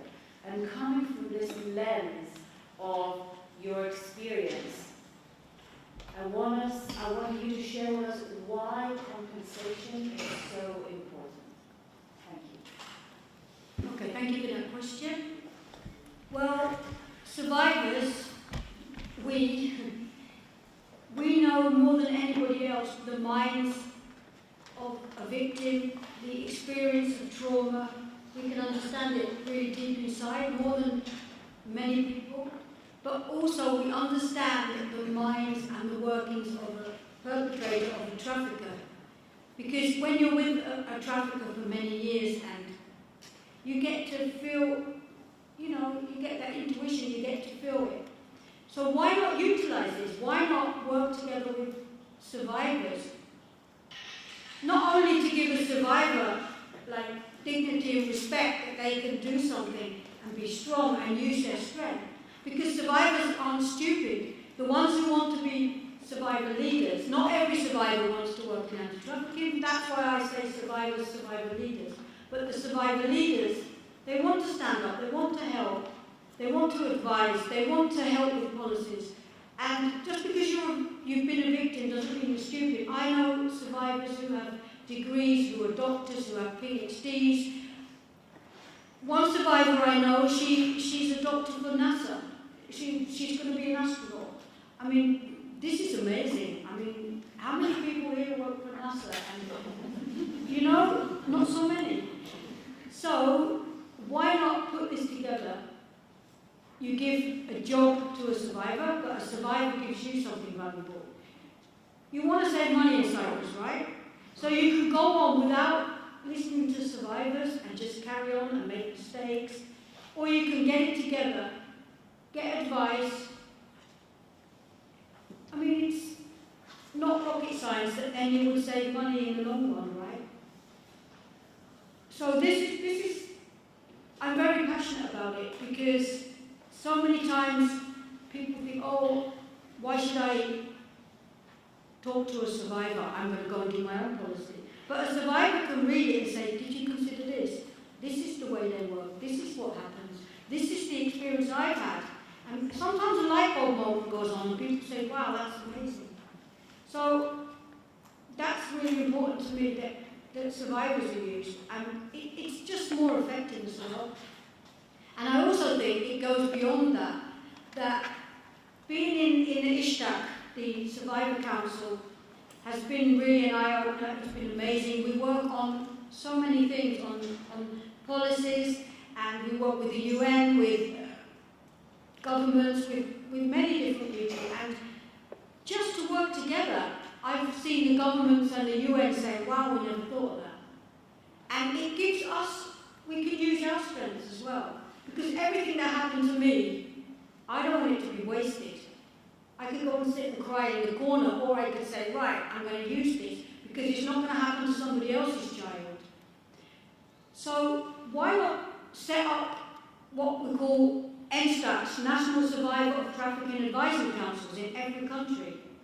And this can be a bridge between the stakeholders, the police, the governments, and you can come to them and say, hey, we need advice on this. Can you go and talk to this person? And it's a no-brainer to me because it's so effective. And I've seen it with Ishtak, how amazing it's working.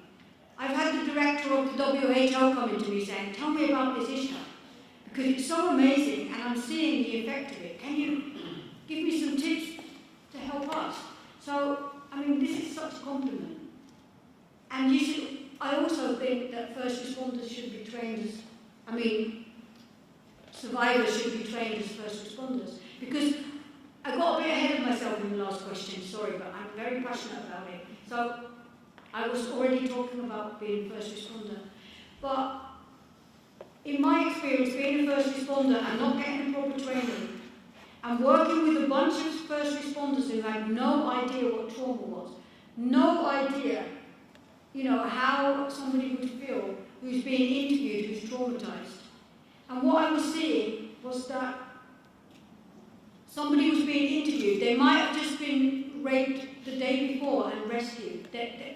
they're taken away from their family, they're completely terrified. And they're being asked in a room, maybe there's a translator, maybe there's somebody from the prison or from the police or from an organisation. So imagine that, imagine the scene. That you're sitting in this room with a couple of people you don't know and you're being asked, we've got 1 hour, tell me your trauma now.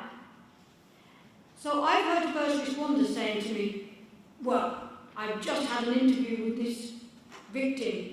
They didn't tell me their story, they would not collaborate, and I had to go and pick up my groceries or take my cat to the vet or something like this. So I don't have time for this nonsense. So I've just written not collaborated on the form, and the Home Office has said, right, they're not victim. And these people are falling through the cracks because people are not getting trained.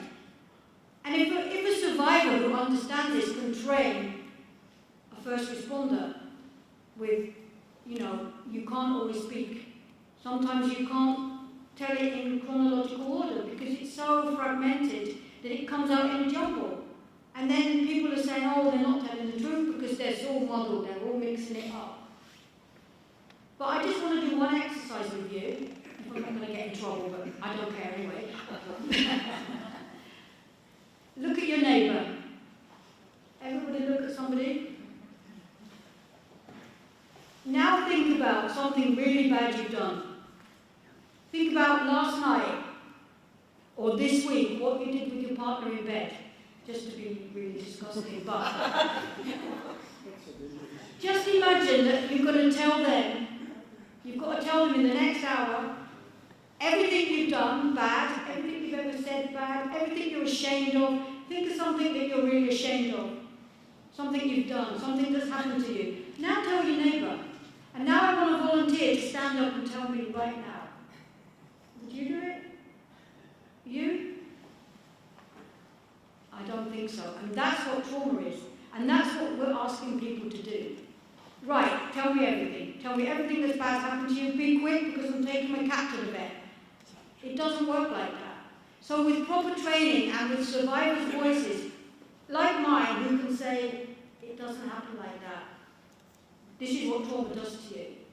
And would you like it if it was your daughter or your son or your wife? Something bad happened to them and then you want, somebody's going to sit there and just say, tell everything now. You would want trauma-informed care. Would you like somebody who's experienced this thing to sit down gently with them and help them? Because this is just a much more effective way. And half a percent is not great. So by using this, I'm thinking that the percent will go up and up. And I would just really love Cyprus to step up and, you know, go for this. So thank you. Oh yeah, no. Yes. You asked me about that. I did ask you about compensation. Yeah, well, don't get me started on that because steam is coming out of my ear. Right, I'm going to ask the question again. How many people here who are working, who get a salary, would like at the end of this month not to know their salary, but I'm going to give you a voucher? Doesn't matter if you've got to pay rent or food or you've got to put your children in school. I might give you a Happy Meal voucher, or I might give you a voucher to buy some socks in the Hellenic or at one of these shops. Would you like that? Would you like it if I said to you, you're going to do your work this month, but it's a surprise. At the end of the month, I'm going to give you a little envelope with a gift. Would you like that? Because that's what's happened to me and many survivors. I get asked to speak and to travel, and people say, oh, we're paying you to travel on your hotel. You don't need to be paid. I mean, I actually hate flying. It took everything in me to sit on that plane because I'm terrified. So I do not enjoy the flight. I do not enjoy sleeping in a bed that's not my own.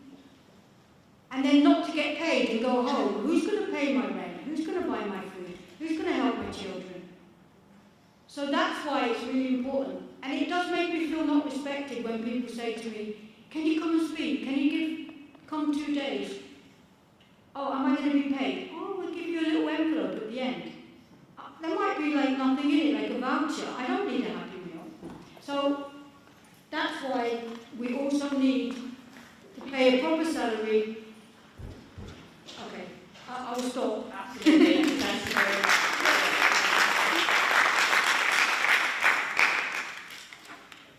Now we're going to turn to Michelle Brewer for some nice, heavy, judgy talk.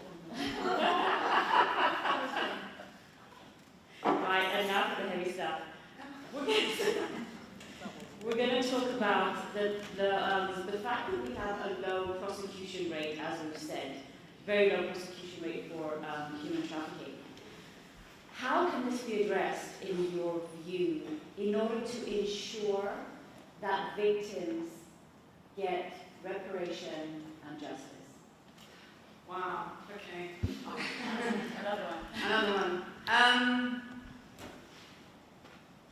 I think Hellenic has already said it in terms of the policing response that is required, that it's victim-centric. I think Jane has said it. That was a very powerful example. I hadn't seen that before, and I thought, I'm going to use that now with my judges. I'm going to use that, I'm going to commend it to the people that are working with the police, because that there is holding the victim at the centre of everything that you do, and informs everything that you do is what is necessary to even begin to get something off the ground and before the courts. Because to be honest, and I'm not putting myself out of the job, but by the time it comes to us, the judges, if the work is not where it needs to be, the case is gone. The work that is done to bring cases to successful prosecution, or in my courts to successful appeals, has to have been done way back. And it has to have been done by the civil society supporting the individual coming through the justice process, whatever process that is. By the time it gets to me, yes, I can put in special measures. Yes, I can have a ground rules hearing. Yes, I can ensure that there's a trauma-informed approach when we have cross-examination. But like I said, I'm doing myself out of the job because I am not the important piece here, actually. The work is done before. But I mean, taking a step back from the minutiae, and I would really commend the NRM handbook, because I was looking at it and I was thinking, this is incredible. And there's an incredible section on the criminal justice response that really does give you the nuts and bolts. But I think one of the things that we need to do, since we're in this shared space, since there is a multidisciplinary panel, is ask the bigger questions. And the question, and the judges always like to ask the difficult questions, why? Why? Are we willing to put a mirror up to ourselves in each of our individual countries and say, why is there low prosecutions? Because I tell you now, you're probably not going to like the answers. It's complex, it's multifaceted, but are we ready and prepared to be honest about why there are low prosecutions? Because I'll tell you, I'm a judge, I've heard evidence from trafficking complainants. I've heard strong evidence from trafficking complainants. I do not believe, and I do not hold at all, that just because they may be complainant-led cases, that's why they're bound to fail. No, I don't agree. I don't agree. And I think we need to be very honest about where is the intelligence. I have worked in my former life with police officers, amazing prosecution counsel who are now some of my colleagues as judges. And I have every faith in their abilities and their ability to lead good investigations, complex investigations against organised criminal networks. They can do that, they do that. They do it in national security cases. They do it in big drug importation cases, and they do it well.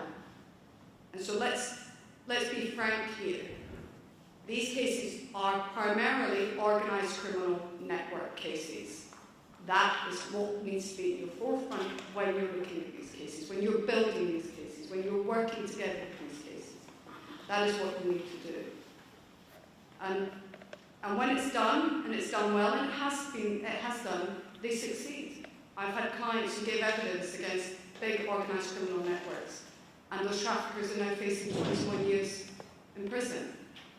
So it can be done, it should be done, but we need to ask and be prepared to answer the very tough questions about why there is so low prosecutions. and be prepared to interrogate and drill down into that.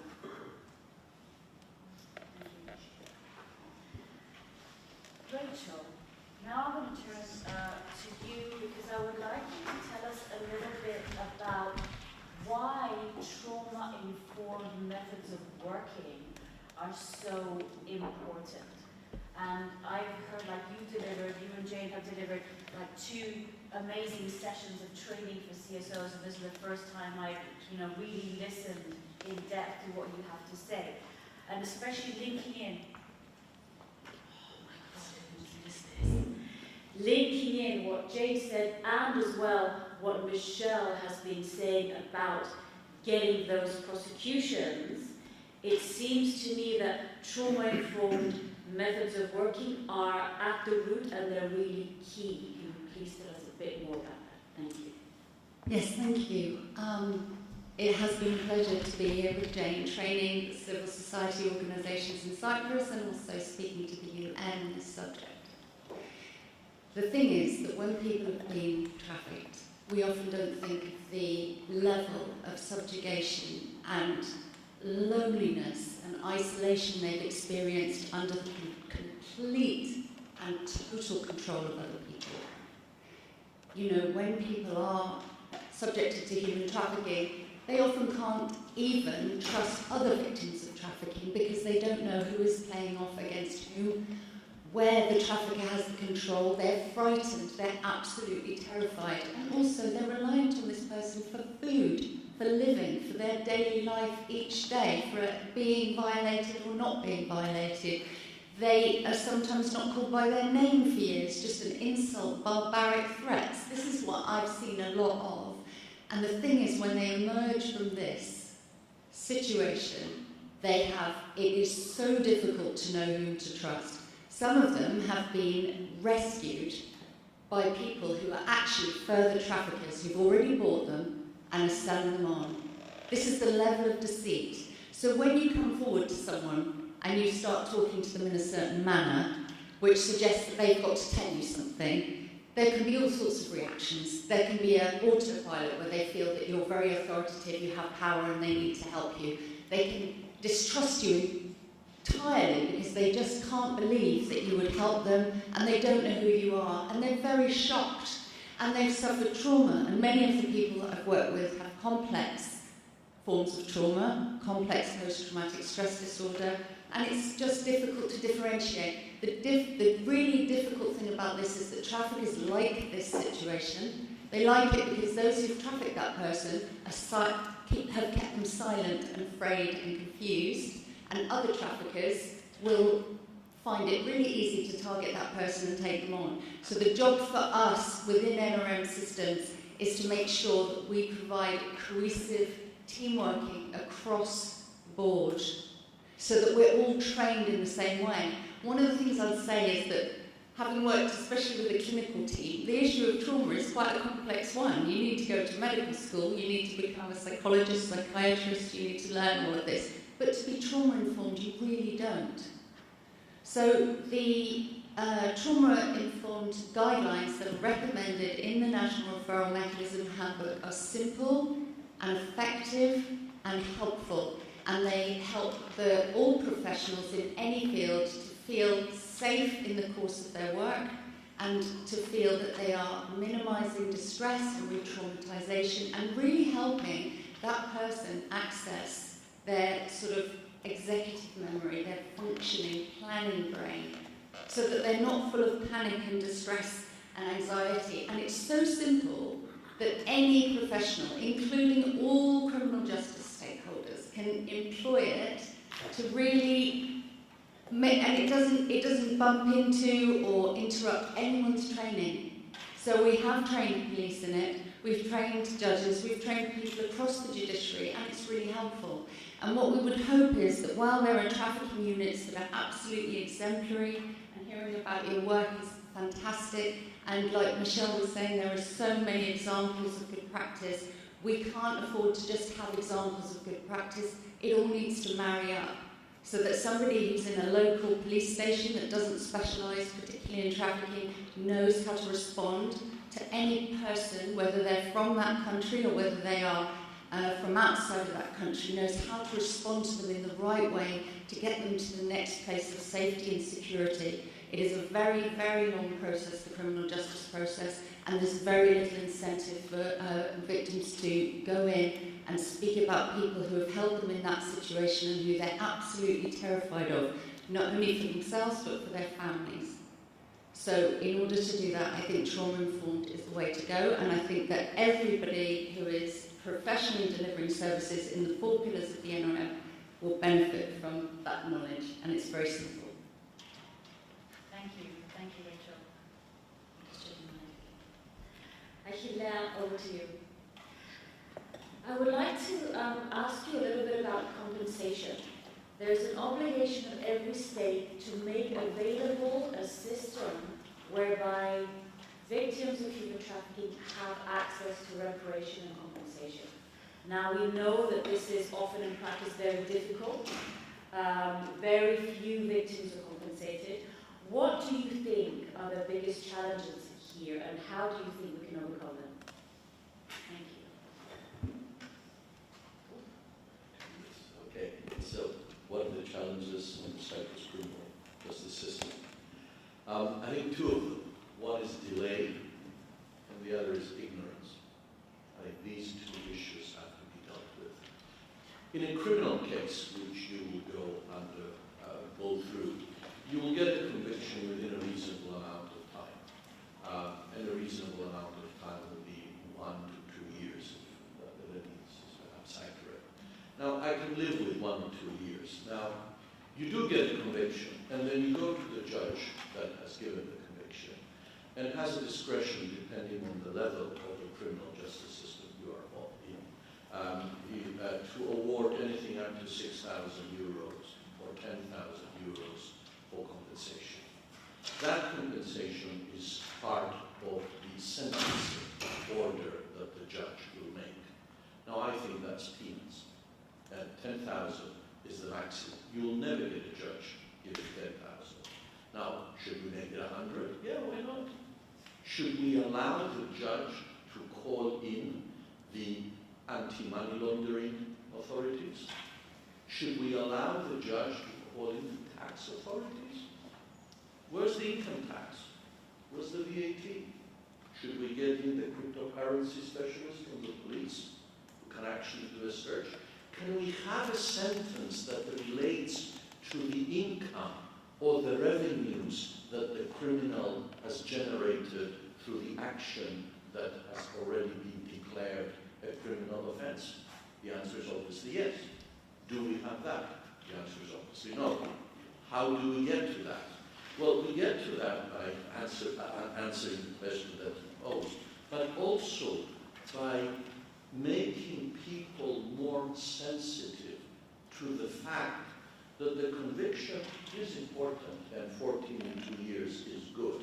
But more important is to take that action that will disallow the repeat of the performance that you have seen in your court that has resulted in the conviction. And again, I am really sorry to say this, but you need to go for the money.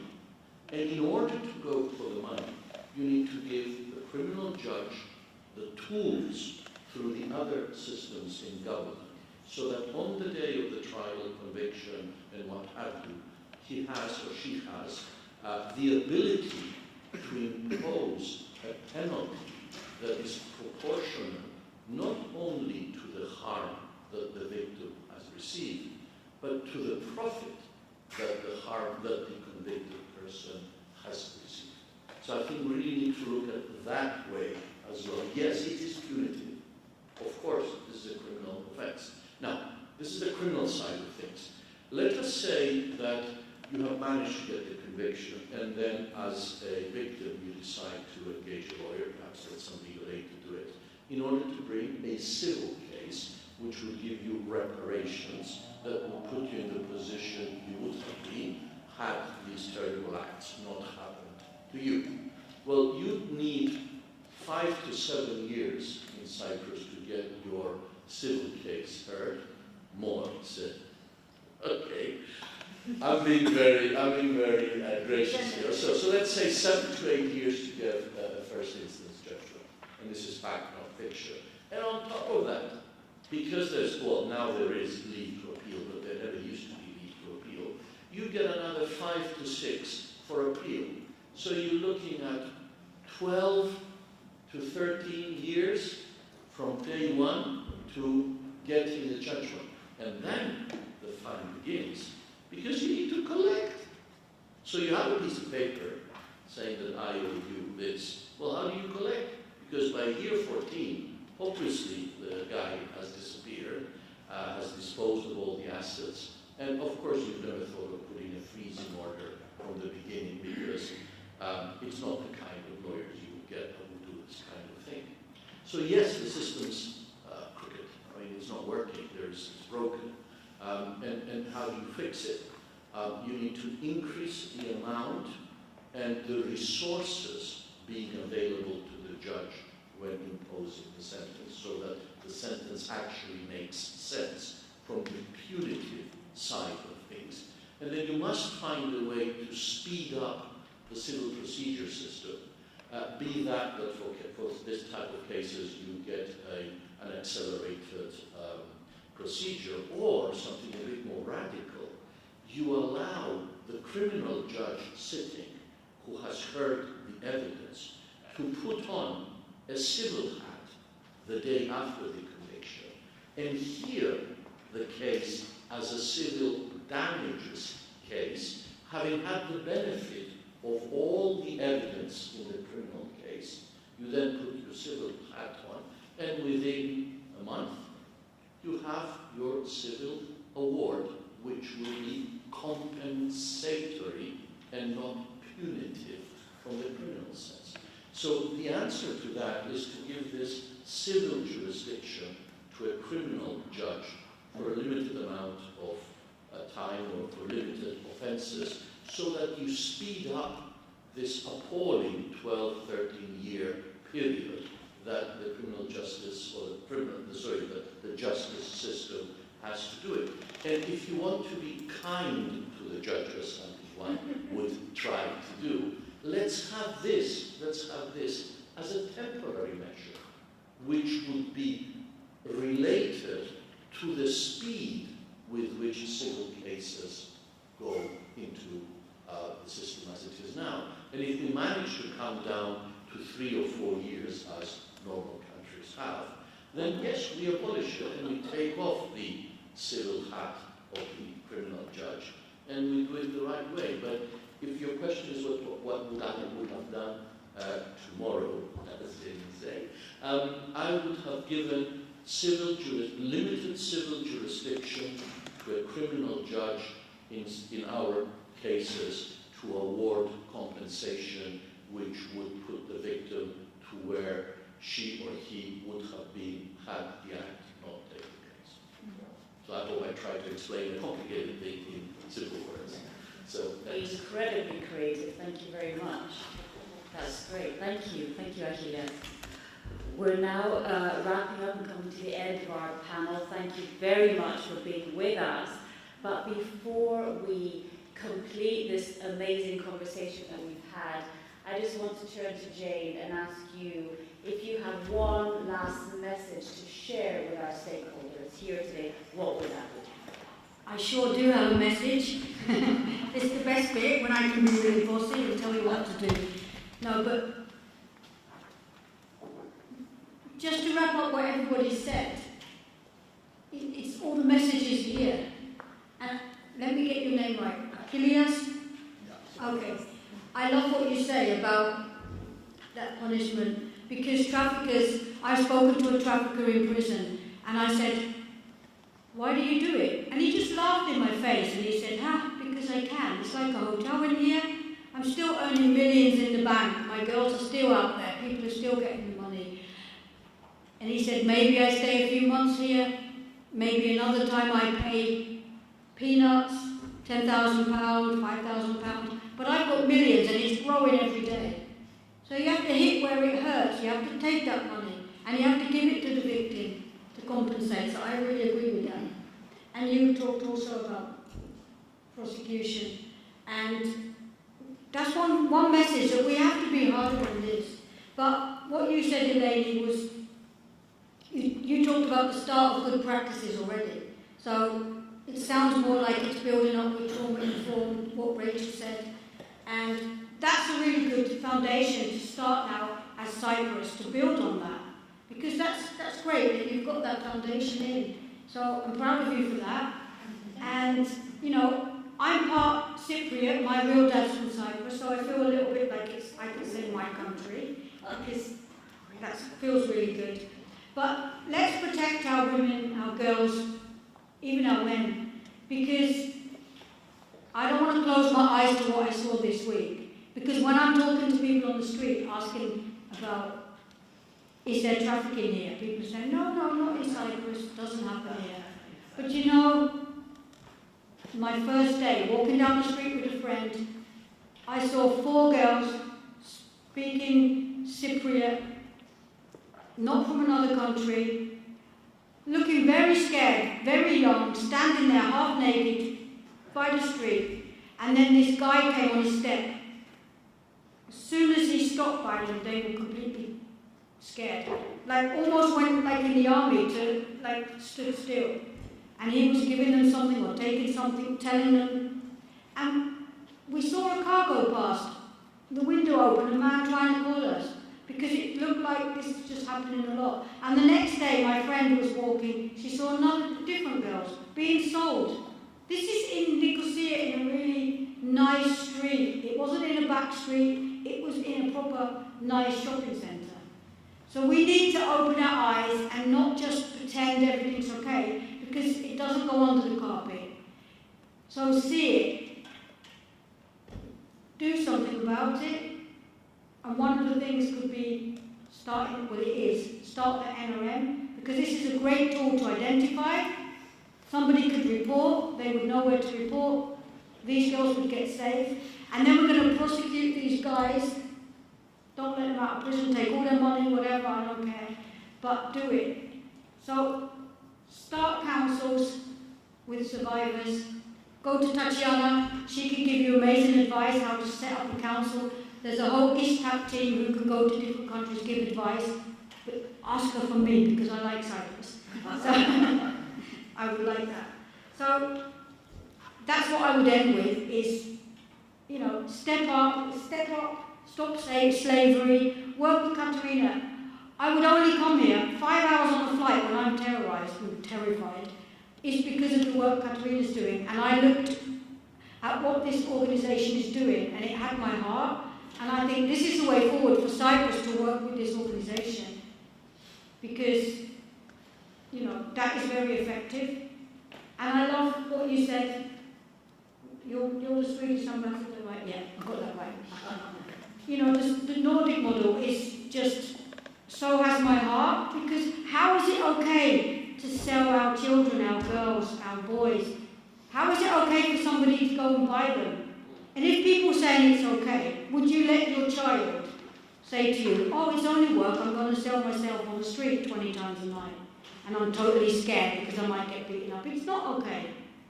So this needs to stop as well, and Cyprus needs to also step up and say enough. We need to be a good example for our children. Do you want your children to have a good example of respect and dignity? Because otherwise, things are not going to go well. But today, this is really positive. Everybody's here from different organisations, different whatever, governments and ambassadors. And yeah, it's exciting. And I just think that this is the start of a beautiful friendship, partnership. So, who's with me? Who's going to do it? Because I want promises.